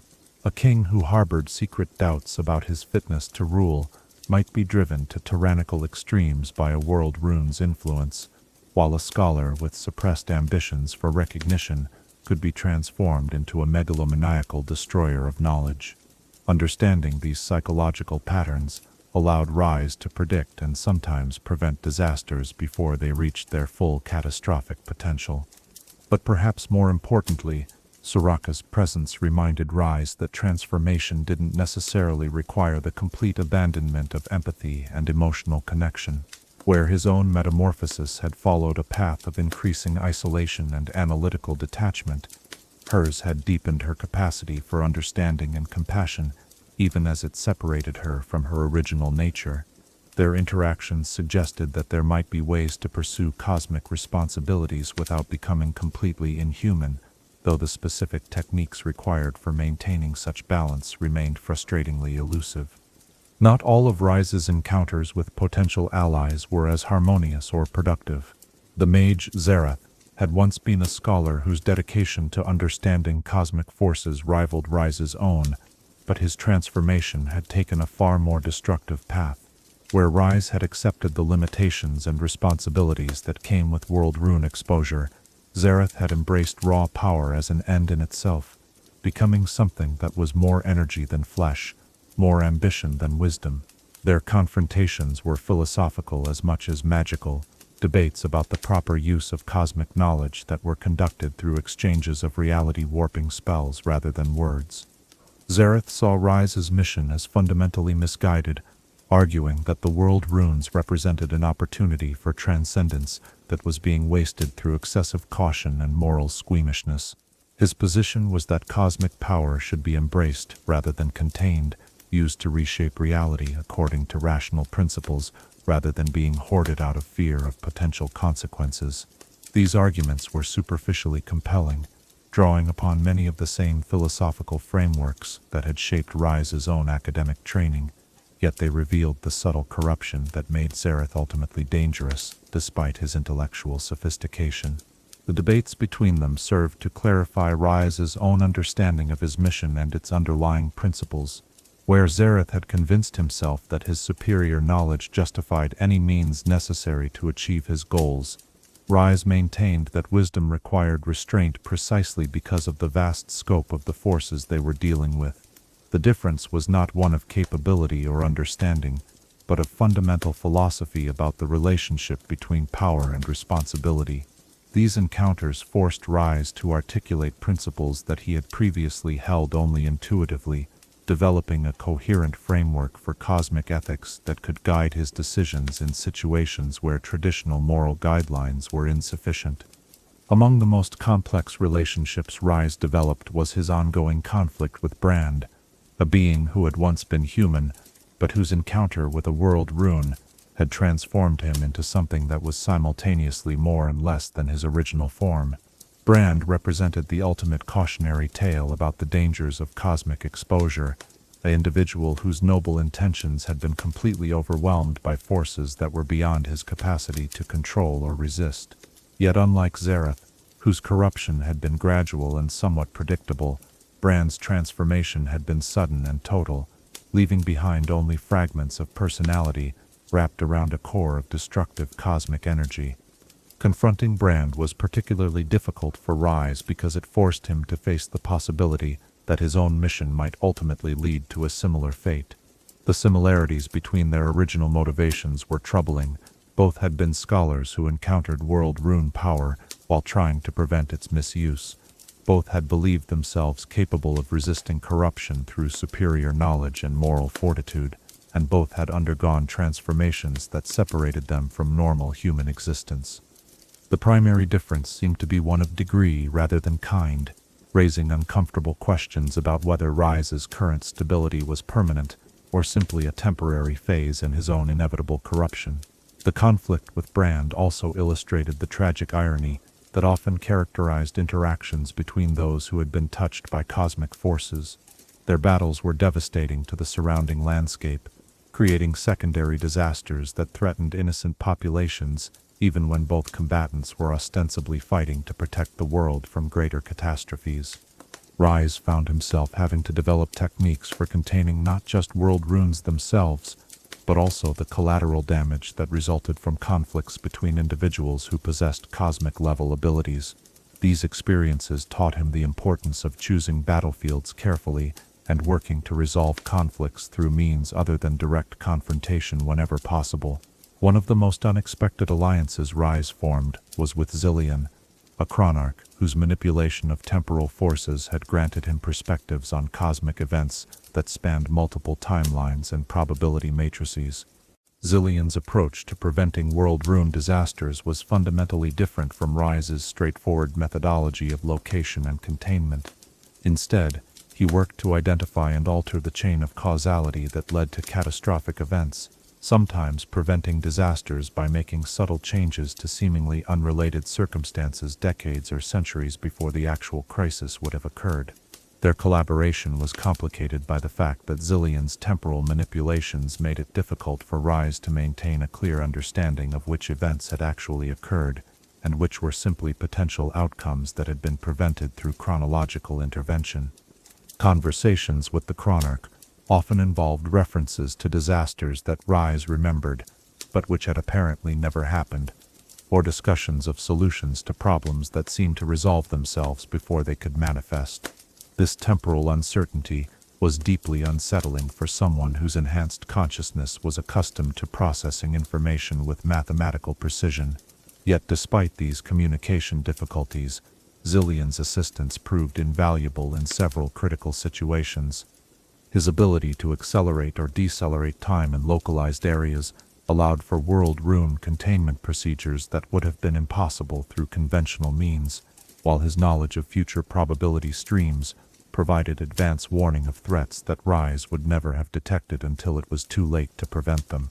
More importantly, Zilean's perspective helped Ryze understand that his mission was not simply about preventing immediate disasters, but about shaping the long-term trajectory of cosmic forces on Runeterra in ways that would benefit future generations. The most dangerous enemy Ryze faced was not an individual corrupted by world rune power, but an organization that had developed systematic approaches to cosmic artifact research and utilization. The cabal of the Crimson Circle consisted of scholars, mages, and political leaders from across Runeterra, who had concluded that the world runes represented tools that could be safely employed if sufficient precautions were taken and proper protocols were followed. Their methodology was academically rigorous, and their intentions were genuinely altruistic, yet their fundamental premise was flawed in ways that made them more dangerous than obviously malevolent opponents. The Cabal's approach was based on the assumption that world rune corruption could be prevented through careful study and gradual exposure, much like developing immunity to a poison through controlled administration of small doses over time. They had developed elaborate protective rituals and containment procedures that were sophisticated enough to prevent immediate disasters, but which failed to account for the subtle psychological effects that cosmic exposure produced over extended periods. Members of the organization genuinely believed they were pursuing the responsible use of cosmic power, even as their judgment was gradually compromised by forces they couldn't recognize or resist. Confronting the Cabal required Ryze to develop entirely new strategies, as their organizational structure and distributed decision-making processes made them immune to the direct approaches that had proven effective against individual opponents. Simply defeating their most powerful members was insufficient, as the knowledge and resources they had accumulated could be passed on to successors who would continue their work with even greater sophistication. Instead, Ryze had to work to undermine their theoretical foundations, demonstrating through carefully documented examples that their protective measures were inadequate to prevent the corruption they sought to avoid. These conflicts forced Ryze to confront the possibility that his own methods might be equally flawed, that his confidence in his ability to resist world rune corruption might be just as unfounded as the Cabal's belief in their protective protocols. The distinction between his approach and theirs was often one of degree rather than fundamental principle, as both involved individuals who believed themselves uniquely qualified to handle cosmic forces that had destroyed everyone else who attempted to wield them. The primary difference seemed to be that Ryze's isolation prevented him from spreading his potential corruption to others, while the Cabal's collaborative approach meant that their mistakes could affect entire organizations. As Ryze continued his quest and encountered an ever-widening circle of individuals whose lives had been touched by world rune power, he began to develop a deeper appreciation for the complexity of the forces he was trying to contain. The artifacts didn't simply corrupt through raw magical energy, but through their ability to amplify existing traits and desires in ways that seemed beneficial initially, but ultimately proved destructive. Each person who encountered cosmic power believed themselves capable of using it wisely, and many of them possessed the knowledge and moral fortitude that should have protected them from corruption, yet the pattern of failure was remarkably consistent across all cases. This recognition led Ryze to modify his mission in subtle but important ways, rather than simply focusing on the location and containment of world runes themselves. He began working to identify and address the conditions that made individuals vulnerable to cosmic corruption. This involved not just preventing access to the artifacts, but also educating potential seekers about the true nature of the dangers they faced, and helping to establish institutions that could provide alternative paths for those whose talents and ambitions might otherwise lead them toward cosmic power. Yet even as Ryze worked to address the root causes of world rune disasters, he remained haunted by questions about his own long-term stability and the ultimate sustainability of his mission. Every ally he encountered reminded him of aspects of himself that his transformation had diminished or eliminated, while every enemy provided examples of potential futures that his own path might lead toward. The isolation that protected others from his potential corruption also prevented him from receiving the external perspectives that might help him recognize if his judgment was becoming compromised. As we observe these complex relationships between beings who have transcended normal human limitations, yet remain bound by cosmic responsibilities, we might wonder about the nature of wisdom itself. In a universe where knowledge can become corruption and good intentions can lead to catastrophic outcomes, how do we distinguish between the allies who strengthen our resolve and the enemies who reveal our hidden weaknesses? Chapter 9. The Realm Warp. Among the many abilities that Ryze's transformation had granted him, none was more remarkable or more isolating than his mastery of realm warping, the capacity to step between dimensions as easily as walking from one room to another. This power, born from his intimate understanding of how world rune energy distorted the fundamental structure of reality, allowed him to transcend the normal limitations of space and time that bound all other living beings to a single plane of existence. Tonight, Let us explore this extraordinary ability and the profound loneliness it brought, as we witness how the very gift that made his mission possible also severed the last threads connecting him to the mortal world he had sworn to protect. The first time Ryze experienced dimensional displacement, it was entirely accidental, a side effect of containing a particularly volatile world rune, whose energies had torn holes in the fabric of local reality.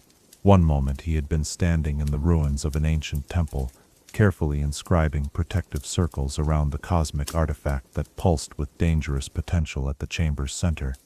The next moment, the world around him had simply shifted, like a painting being replaced by an entirely different scene without any transition or warning. He found himself in what appeared to be the same temple, yet everything was subtly wrong. The shadows fell at impossible angles, the air tasted of mathematics and starlight, and the stone beneath his feet hummed with frequencies that existed somewhere between sound and color. This alternate version of reality was simultaneously familiar and alien, a place where the fundamental laws that governed existence operated according to slightly different parameters. Physics worked in ways that were recognizable yet distinct, with gravity flowing in curves rather than straight lines and light behaving more like a liquid than electromagnetic radiation. The most disturbing aspect of this dimensional shift was not the strangeness of the environment itself, but the growing realization that this was not some separate realm he had been transported to, but rather an alternative version of the same space he had occupied moments before, a parallel layer of reality that existed in the same location but followed different rules. Returning to his original dimension required conscious effort and careful manipulation of the runic energies that flowed through his transformed physiology. Ryze discovered that he could adjust his vibrational frequency, for lack of a better term, aligning his essence with different layers of reality until he found the one that matched his starting point. The process was exhausting and disorienting, like trying to tune a musical instrument while the notes themselves were constantly changing. But eventually he managed to shift back to the familiar world, where shadows fell predictably, and physics behaved according to the laws he had learned during his academic training. This initial experience might have been dismissed as an isolated incident, a unique side effect of the particular world rune he had been containing, except that similar dimensional displacements began occurring with increasing frequency as his mission continued. Each encounter with cosmic artifacts seemed to enhance his sensitivity to the hidden layers of reality that existed alongside the mundane world, until he found himself constantly aware of the dimensional boundaries that surrounded him like invisible walls. What had initially been an accidental ability gradually became a conscious skill that he could invoke at will, though each use of this power carried him further away from anything that could be considered normally human. The practical advantages of realm warping for his quest were immediately obvious. World runes that were heavily guarded or located in politically sensitive areas could be approached through dimensional routes that bypassed conventional defenses entirely. Enemies who possessed formidable magical abilities in normal reality often found themselves helpless when confronted in alternate dimensions where their familiar spells behaved unpredictably or failed to function at all. Most importantly, dangerous cosmic artifacts could be contained in pocket dimensions where their chaotic energies would be isolated from the primary reality that most living beings inhabited. Ryze began to develop systematic techniques for dimensional manipulation, treating it as both a practical tool and a subject for scholarly investigation. He learned to recognize the signs that indicated when local reality was unstable enough to permit easy transitions between layers, to identify the dimensional frequencies that corresponded to different types of environments, and to create artificial rifts that could serve as gateways between realms. His enhanced consciousness proved capable of maintaining awareness across multiple dimensional states simultaneously, allowing him to monitor several parallel versions of the same situation while deciding which reality offered the best opportunities for completing his objectives. The ability to step between dimensions also provided Ryze with unprecedented opportunities for observation and analysis. He could study the same world rune in multiple dimensional contexts, comparing how its energies manifested differently when filtered through alternative sets of physical laws.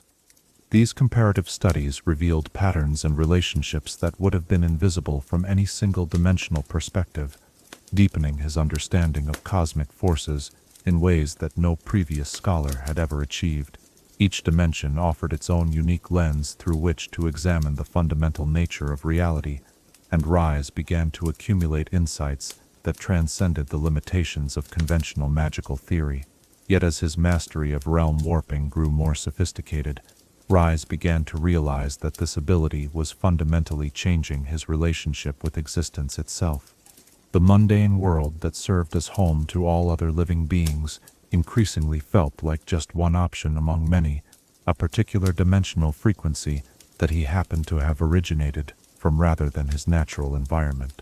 He found himself spending more and more time in alternate realities that offered better conditions for his research or more interesting perspectives on cosmic phenomena, returning to baseline reality only when his mission specifically required interaction with individuals who were bound to a single-dimensional state.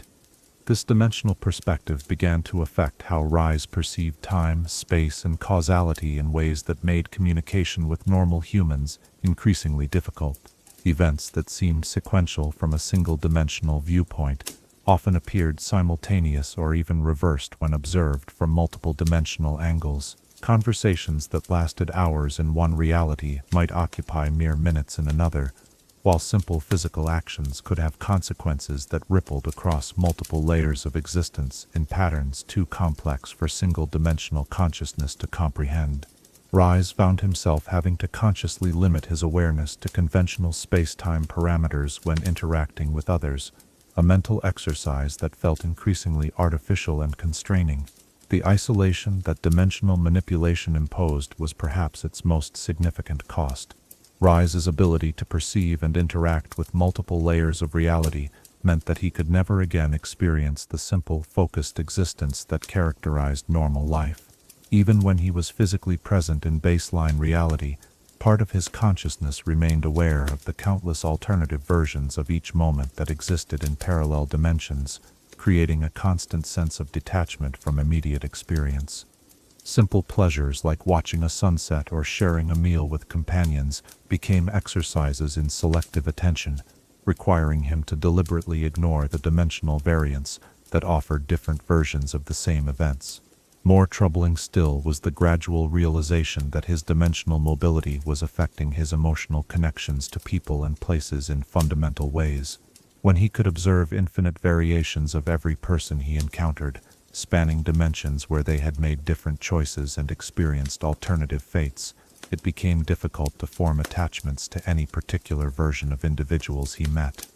The Soraka, who served as his ally in baseline reality, was just one of countless dimensional variants, some more wise, some more corrupted, some entirely different in personality and motivation. This multiplicity of perspective made it nearly impossible to maintain the focused emotional connections that characterized normal relationships. Ryze discovered that his dimensional awareness also complicated his understanding of moral and ethical questions in ways that traditional philosophical frameworks were inadequate to address. Actions that seemed clearly beneficial from a single-dimensional perspective might prove harmful when their effects across multiple realities were considered, while apparently destructive choices could sometimes prevent greater disasters in alternative timelines. The responsibility of possessing such broad perspective was staggering, as every decision had to account for consequences that extended far beyond the immediate reality where most beings existed. The technical aspects of realm warping became increasingly complex as Ryze's abilities developed.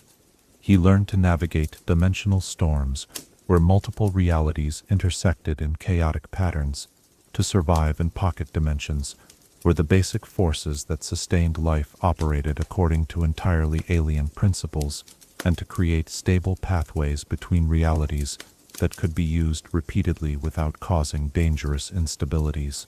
These skills required not just magical knowledge, but a kind of multi-dimensional intuition that could only be developed through extensive experience with forces that existed beyond normal space-time. One of the most significant applications of Ryze's dimensional abilities was in the creation of secure storage facilities for the world runes he had collected. Rather than attempting to contain cosmic artifacts within normal reality, where their energies could still influence the surrounding environment, he began establishing pocket dimensions specifically designed to isolate and neutralize their chaotic effects. These dimensional vaults were marvels of magical engineering, constructed according to principles that combined runic theory with advanced physics and metaphysical philosophy in ways that no previous scholar had ever attempted. Each vault was uniquely designed to counteract the specific energies of the world rune it contained, with dimensional parameters that were precisely calculated to prevent the artifact from affecting reality beyond its containment boundaries. The construction process required months of preparation and implementation, involving the creation of artificial dimensional spaces that were stable enough to serve as permanent storage, yet isolated enough to prevent any possibility of external access. These vaults existed in mathematical spaces that had no physical location in baseline reality, accessible only through dimensional coordinates that Ryze kept encoded in his own transformed consciousness.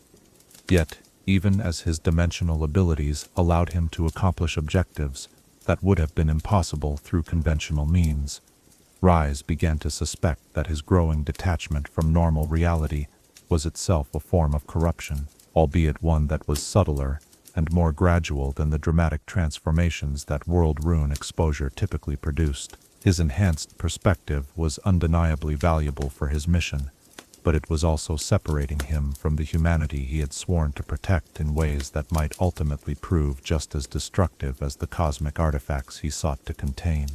The question of whether his dimensional awareness represented transcendence or corruption became increasingly urgent as Ryze noticed changes in his thought patterns and emotional responses that paralleled those he had observed in other individuals who had been touched by cosmic forces. His growing indifference to personal relationships, his tendency to view moral questions from mathematical rather than emotional perspectives, and his increasing preference for dimensional environments over baseline reality all suggested that his transformation was continuing to progress in directions that might eventually make him more threat than protector. As Ryze contemplated these concerns, while drifting through a dimension where thought took physical form and emotions created architectural structures of stunning beauty, he found himself facing the most fundamental question of his existence, whether the abilities that made his mission possible were simultaneously ensuring that he would eventually become the very type of cosmic threat he had dedicated his life to preventing.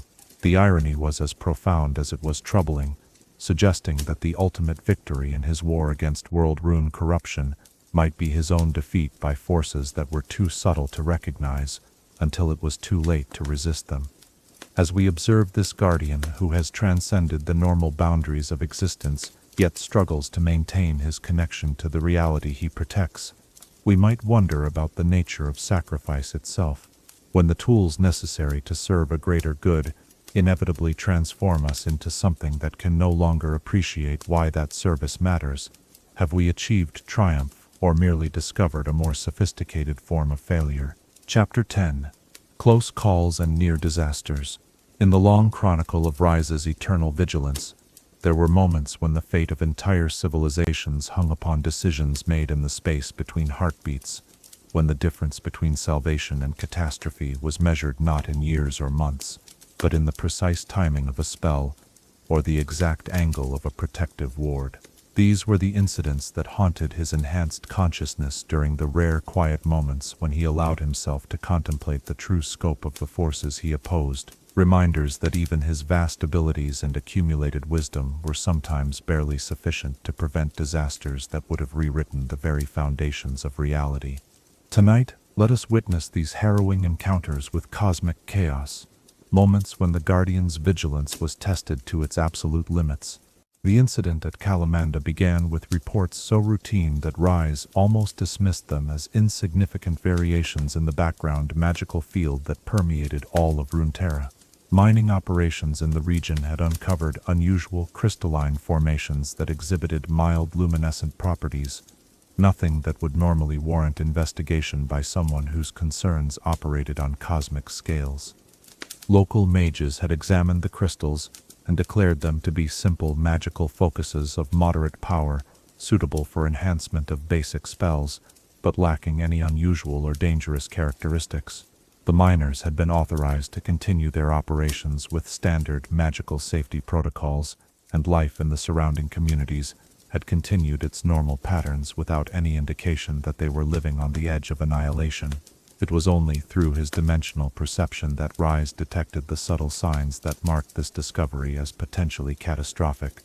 While the crystals appeared stable from a single-dimensional perspective, analysis across multiple reality layers revealed resonance patterns that matched the theoretical signatures of world rune fragments that had been broken apart through violent cosmic events.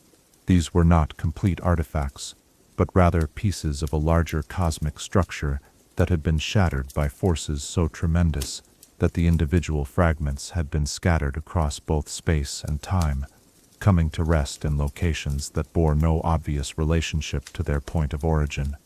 The danger lay not in any single fragment, but in the possibility that mining operations might uncover enough pieces in close proximity to create what magical theorists called a resonance cascade, a phenomenon where separated components of a world rune could achieve temporary reunification through harmonic amplification of their individual energies.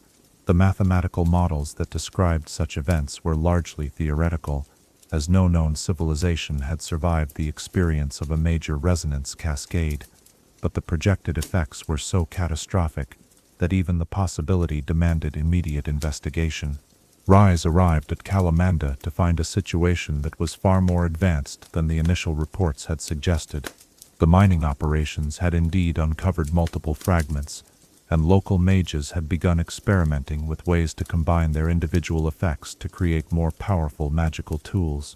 The researchers involved were competent and cautious by normal standards, following protocols that would have been entirely adequate for conventional magical artifacts, but they had no understanding of the cosmic forces they were manipulating. Their careful, methodical approach to studying the crystals was actually accelerating the resonance process, bringing the fragments closer to the critical threshold where temporary reunification would become inevitable.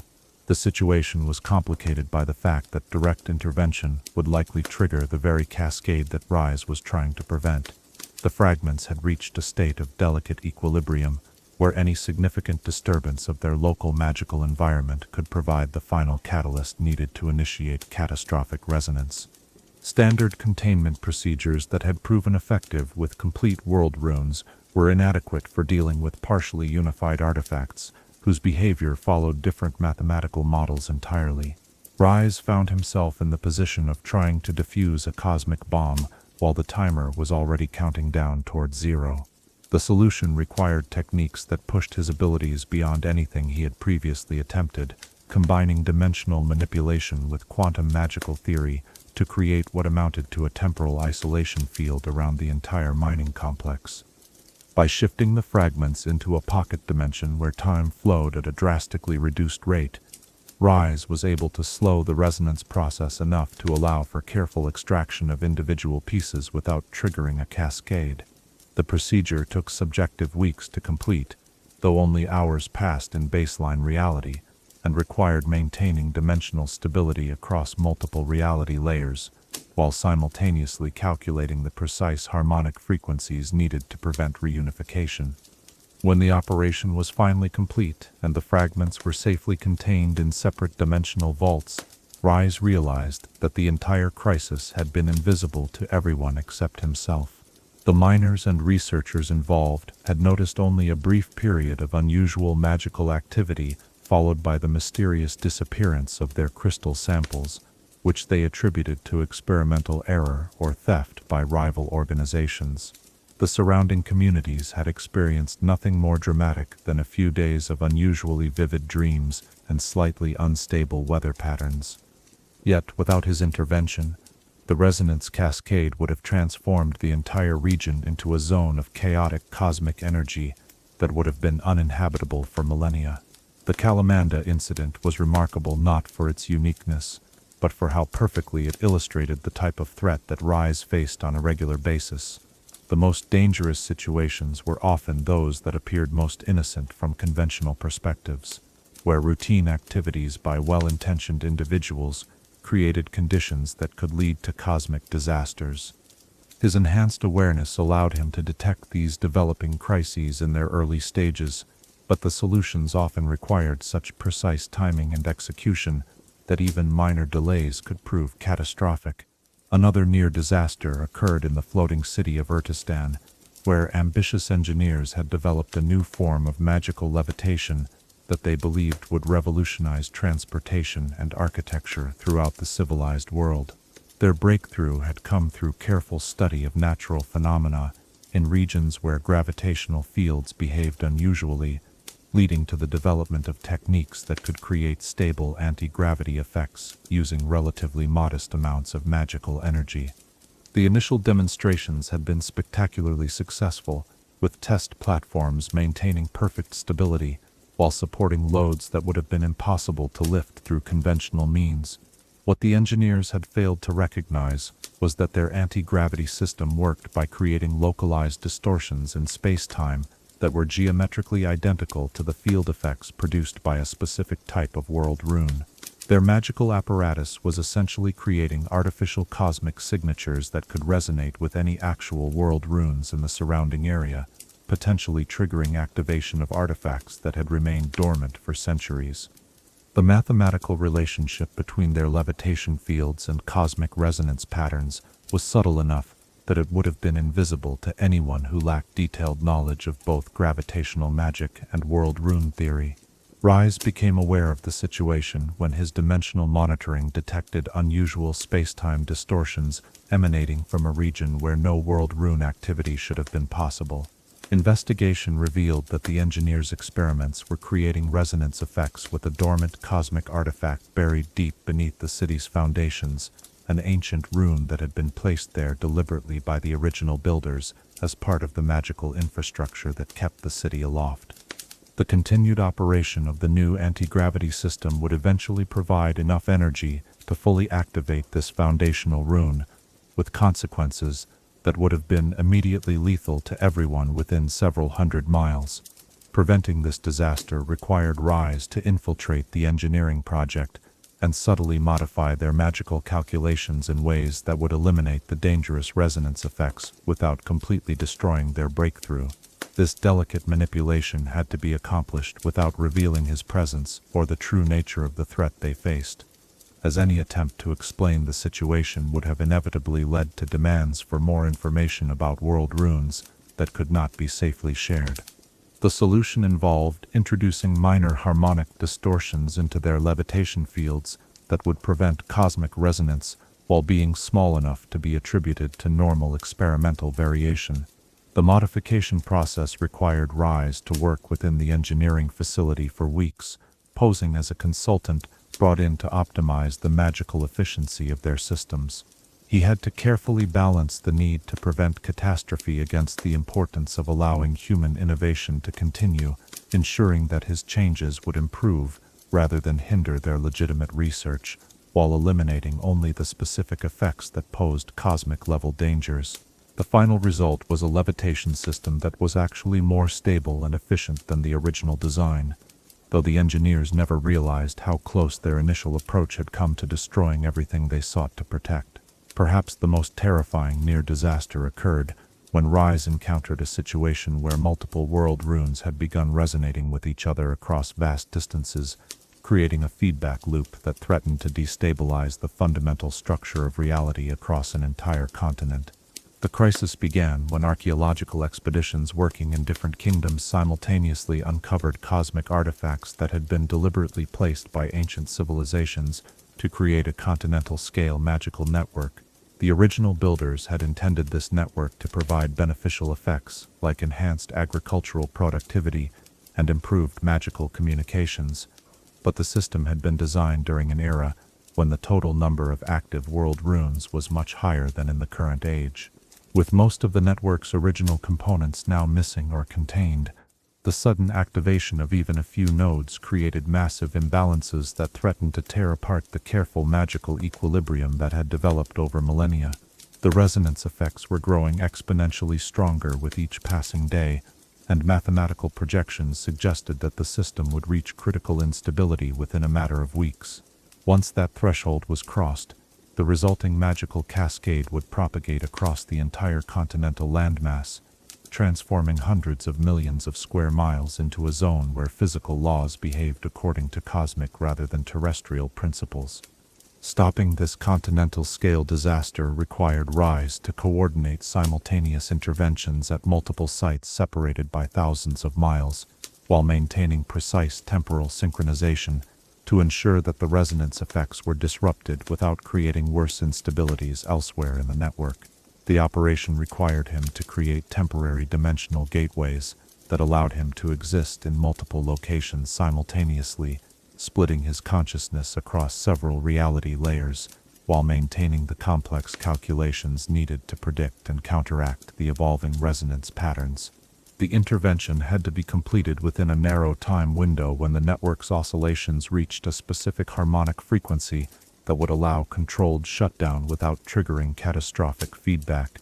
Missing this opportunity would mean waiting for the next harmonic convergence, which mathematical analysis indicated would occur only after the system had already passed the point of no return. The margin for error was so small that Ryze had to maintain perfect coordination across multiple dimensional instances of himself, while simultaneously managing magical forces that operated on scales normally associated with stellar phenomena. When the crisis was finally resolved, and the network safely deactivated, Ryze found himself confronting the sobering realization that this type of ancient magical infrastructure probably existed in many other regions across Runeterra, dormant systems that could be accidentally activated by routine archaeological or magical research. The incident had revealed gaps in his knowledge about cosmic-scale magical engineering that could prove catastrophic if other such networks were discovered and activated without proper understanding of their true nature and potential consequences. Each of these near disasters served to reinforce the lesson that Ryze could never afford to relax his vigilance or assume that any situation involving unusual magical phenomena was too minor to warrant investigation. The most innocuous discoveries could conceal cosmic-level threats, while the most well-intentioned research could inadvertently trigger catastrophes that would dwarf anything that deliberate misuse of world runes had ever produced. His mission required not just the location and containment of obvious cosmic artifacts, but constant monitoring of the entire magical environment of Runeterra for signs of developing instabilities that could threaten the foundations of reality itself. The psychological impact of these constant near disasters was perhaps as significant as their immediate effects. Each successful intervention reminded Ryze of how fragile the stability of existence truly was, how many ways the world could end without anyone except himself ever realizing the danger.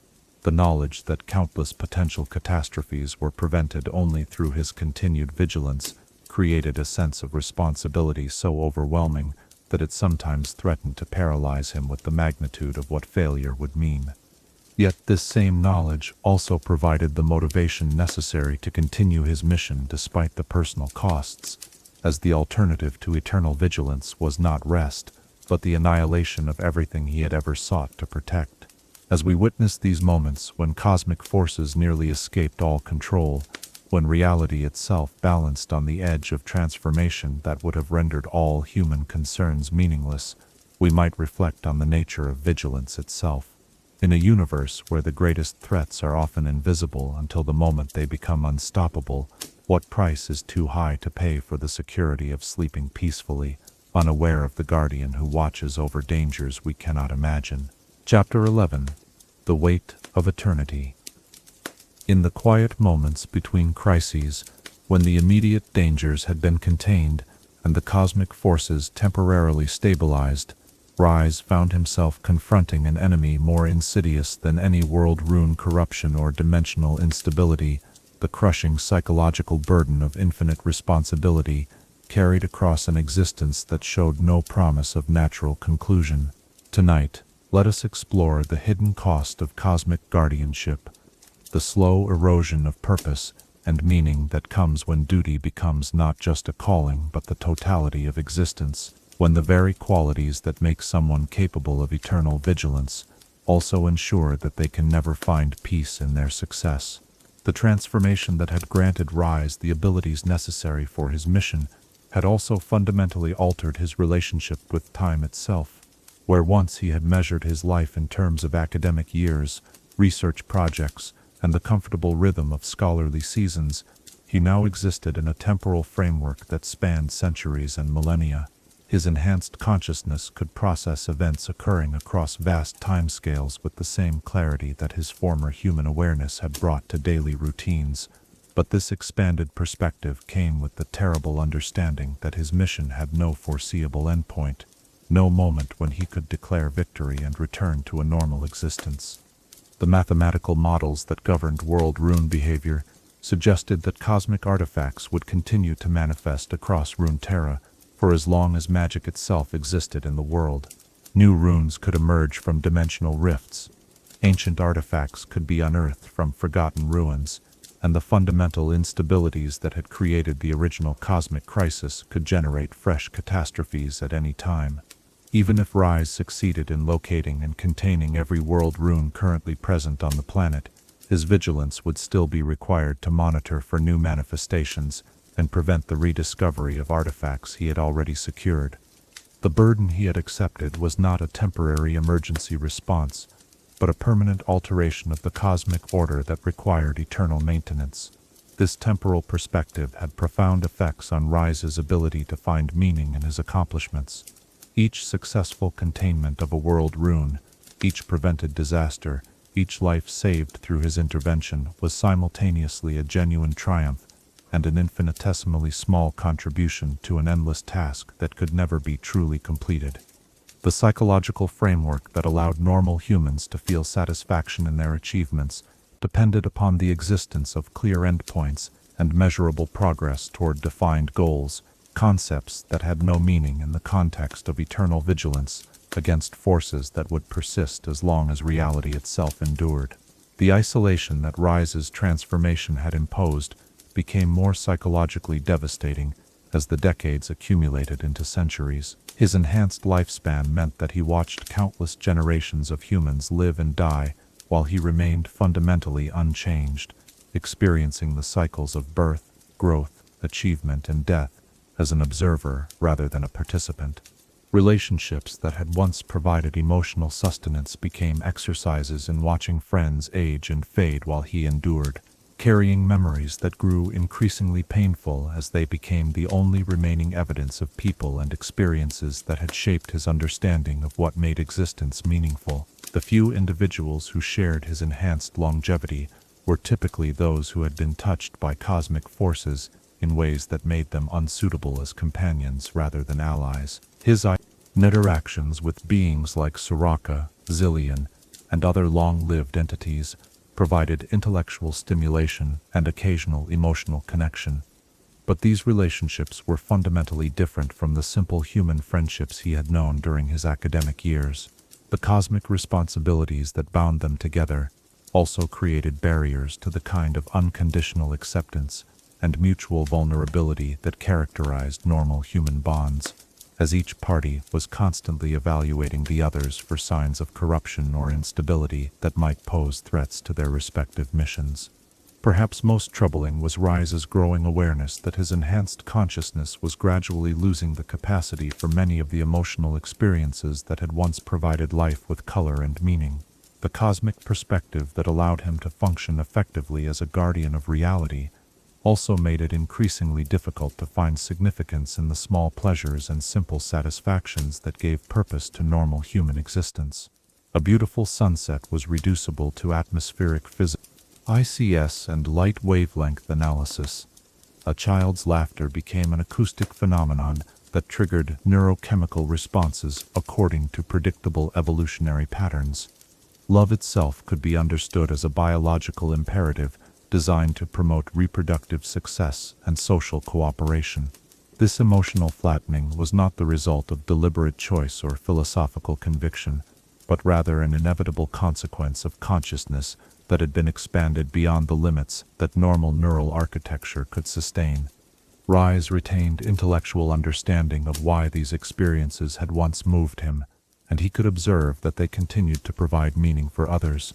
but the direct emotional impact that had once made them personally significant was fading like colors draining from a painting exposed to harsh light. He was becoming a being capable of protecting humanity's capacity for joy and wonder, while being increasingly unable to experience these states himself. The burden of cosmic knowledge created its own form of isolation that extended beyond simple loneliness into realms of existential despair that normal consciousness was fortunately incapable of comprehending. Ryze's awareness of the true nature of reality included understanding of cosmic cycles that operated on scales so vast that the entire history of human civilization represented little more than a brief fluctuation in forces that had been operating since the universe began. The civilizations he protected would eventually fall regardless of his efforts. The planets they inhabited would eventually be consumed by dying stars, and the very fabric of space-time would ultimately succumb to entropy in ways that made all current concerns seem trivial by comparison. Yet this cosmic perspective was balanced by an equally profound understanding of the significance that individual moments could possess within their proper temporal framework. The fact that a child's smile would eventually be forgotten by the universe did not diminish its importance to the people who witnessed it during the brief span when it existed. The temporary nature of human happiness did not make it less valuable than eternal cosmic forces, merely different in scale and duration. Ryze's challenge was maintaining appreciation for these human-scale significances, while simultaneously operating according to cosmic-scale responsibilities, a psychological balancing act that required constant conscious effort to sustain. The practical aspects of eternal vigilance created their own psychological stresses that compounded the philosophical challenges of cosmic awareness.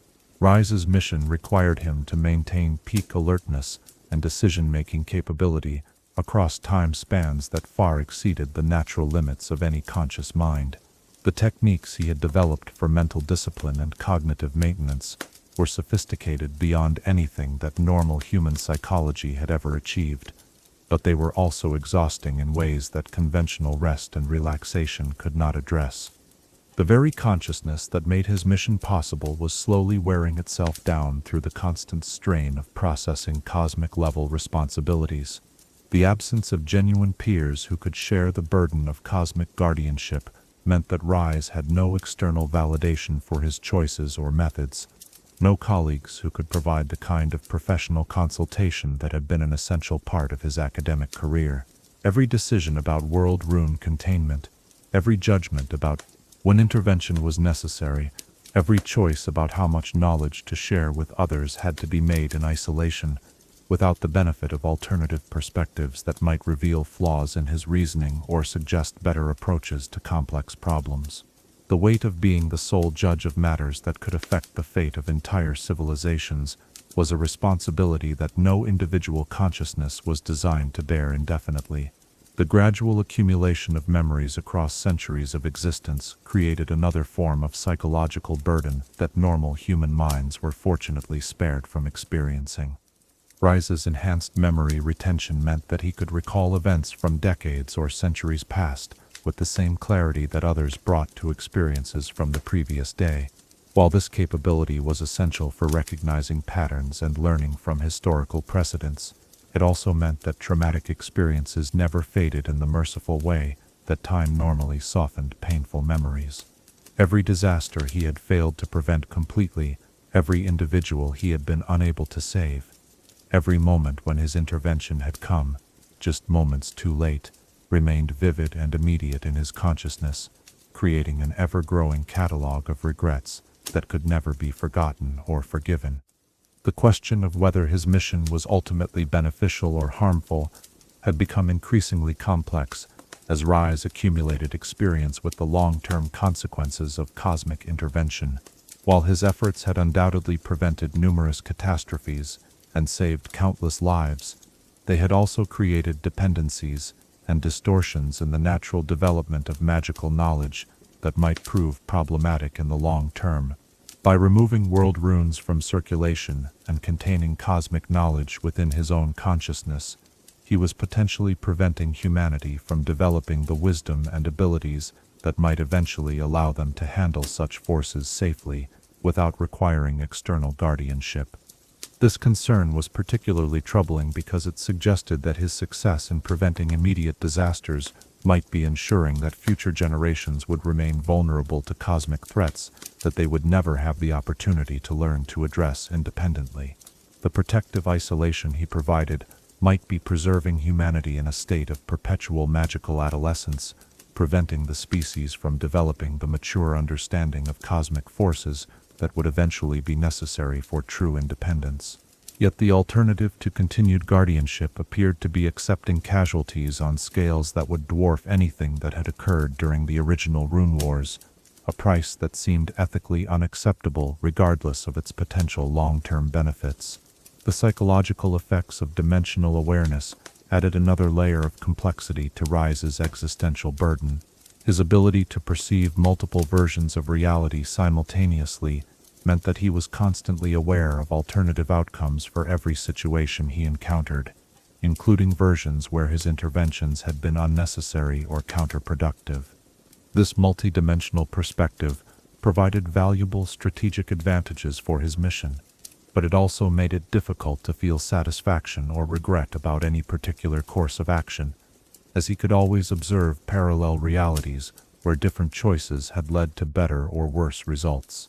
As Ryze contemplated these psychological challenges during a rare moment of quiet reflection in a dimensional space where time flowed too slowly for urgent crises to develop, he found himself confronting the fundamental question of whether eternal existence dedicated to cosmic guardianship represented a form of transcendence or merely a more sophisticated type of imprisonment.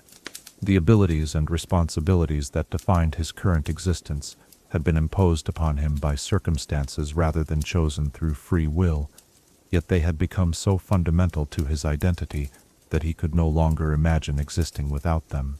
He had become the mission he served, losing the capacity to distinguish between duty and desire, between cosmic necessity and personal choice. The ultimate irony of his situation was that success in his mission would not bring relief or satisfaction, but rather the continuation of the same psychological burdens for all eternity. There would never be a moment when he could declare his work complete and return to normal existence, never a time when the vigilance could be relaxed or the responsibilities shared with others. The very qualities that made him capable of eternal guardianship also ensured that he would never be free from its demands, creating a form of cosmic imprisonment that was more absolute than any physical constraint could ever be. As we witnessed this guardian's struggle with the psychological costs of infinite responsibility, this consciousness expanded beyond human limits, yet still haunted by human needs for meaning and connection. We might wonder about the nature of sacrifice itself. When duty becomes indistinguishable from existence and purpose transforms into prison, have we found the highest form of service or merely discovered the most elegant form of self-destruction? Chapter 12. The Continuing Journey. As our tale of the last Rune Mage draws toward its contemplative close, we find Ryze neither at the end of his quest nor at the beginning, but rather in that eternal middle ground that has become his permanent dwelling place, a state of perpetual motion through landscapes, both physical and metaphysical, where completion is not a destination but an illusion that normal minds create to make existence bearable. Tonight, in these final moments of reflection, let us witness the Guardian as he exists now, transformed beyond recognition, yet still fundamentally driven by the same compassion that first led a young scholar to question the wisdom of hoarding cosmic power, walking paths that stretch into infinity, while carrying the weight of choices made in love for a world that can never fully comprehend the depth of his sacrifice. In the present moment, as the cycles of day and night continue their ancient rhythm across Runeterra, and new generations are born into a world that remains stable largely through forces they will never see or understand, Ryze maintains his vigil with the patient persistence that has become as natural to him as breathing once was to his mortal form. His current location shifts constantly as dimensional travel allows him to monitor multiple regions simultaneously, but his consciousness remains anchored by the weight of world runes secured in pocket dimensions that exist outside normal space-time, cosmic artifacts that pulse with contained potential energy, like heartbeats counting down towards some unknowable future. The passage of centuries has refined his techniques for detecting and containing cosmic threats until they operate with a precision that approaches artistic perfection. Where once he relied upon careful research and laborious calculation to identify world rune signatures, he now possesses an intuitive awareness of cosmic disturbances that allows him to sense developing crises from across continents. His dimensional perception has become so sophisticated that he can monitor the magical equilibrium of entire regions while simultaneously conducting detailed investigations of specific anomalies, processing information on scales that would overwhelm even the most advanced collective consciousness that normal civilization might theoretically develop. Yet, for all the power and knowledge that centuries of cosmic guardianship have granted him, Ryze has discovered that the fundamental nature of his mission has not changed since those early days when he first accepted responsibility for preventing world rune catastrophes. The scope has expanded and the techniques have evolved, but the core challenge remains the same: the careful balance between intervention and restraint, between protecting humanity from forces beyond their comprehension and allowing them the freedom to grow and develop according to their own nature. Each generation brings new individuals who rediscover the same ambitions and curiosities that have always driven mortals to seek power beyond their ability to control, ensuring that his vigilance will never become obsolete or unnecessary. The modern world presents unique challenges that require constant adaptation of his methods and approaches. Where once world rune threats emerge primarily from archaeological discoveries or deliberate seeking by ambitious rulers, the increasing sophistication of magical research and the growing interconnectedness of global civilization have created new possibilities for cosmic disasters that his earlier experience had not anticipated. Academic institutions now possess theoretical frameworks sophisticated enough to accidentally recreate world rune effects through purely artificial means, while international communication networks could potentially allow coordination between widely separated research projects in ways that might trigger cascading resonance effects across multiple continents. Ryze has learned to monitor not just physical locations where cosmic artifacts might be hidden, but also the development of magical theory and the progress of academic research in institutions across the known world. His enhanced consciousness maintains awareness of thousands of ongoing studies and experiments, analyzing their potential for accidentally creating conditions that could lead to cosmic-level disasters. This monitoring requires a delicate balance between gathering necessary intelligence and respecting the intellectual freedom that has always been essential to human progress, a balance that becomes more complex as his own emotional detachment makes it increasingly difficult to appreciate why such freedoms matter to those he protects. The question of succession has become increasingly urgent as Ryze recognizes that his own psychological stability may not endure indefinitely across the vast timescales that his mission requires. While his enhanced physiology appears capable of sustaining his existence for millennia or potentially eons, the gradual erosion of his emotional connections and human-scale motivations suggests that he may eventually reach a point where continued guardianship becomes counterproductive or actively harmful. The cosmic forces that granted him the abilities necessary for his mission are the same forces that slowly transform their wielders into entities whose priorities and decision-making processes become increasingly alien to the beings they ostensibly serve. Yet the development of potential successors presents challenges that may be fundamentally insoluble.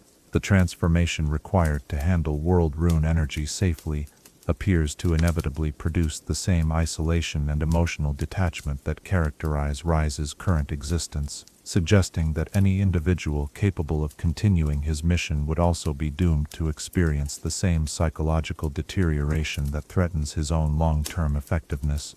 The alternative of training groups or institutions to collectively handle cosmic responsibilities has been rendered impractical by the corrupting influence that world rune exposure exerts on normal human consciousness, making collaborative approaches too dangerous to seriously consider. The dimensional vaults where Ryze has secured the world runes he has collected represent perhaps his greatest achievement and his most troubling concern. These pocket dimensions are marvels of magical engineering that successfully isolate cosmic artifacts from the normal flow of reality, preventing their chaotic energies from affecting the world while maintaining the physical integrity of the runes themselves.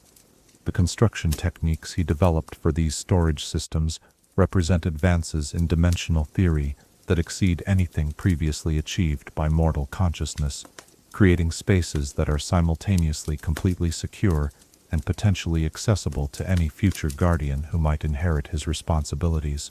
Yet the very existence of these dimensional vaults creates new forms of risk that did not exist when world runes were simply lost or forgotten in conventional hiding places. Concentrated cosmic energy contained within the pocket dimensions creates cumulative effects that gradually influence the structure of reality around their anchor points, potentially creating conditions where normal magical research could accidentally breach the dimensional barriers and release multiple world runes simultaneously. The mathematical models that describe these interactions suggest that the probability of catastrophic vault failure increases exponentially over time, making the current storage solution increasingly dangerous as the centuries accumulate. Ryze's current research focuses on developing more sophisticated containment methods that could provide long-term security for cosmic artifacts without creating the dimensional instabilities that characterize his existing vaults.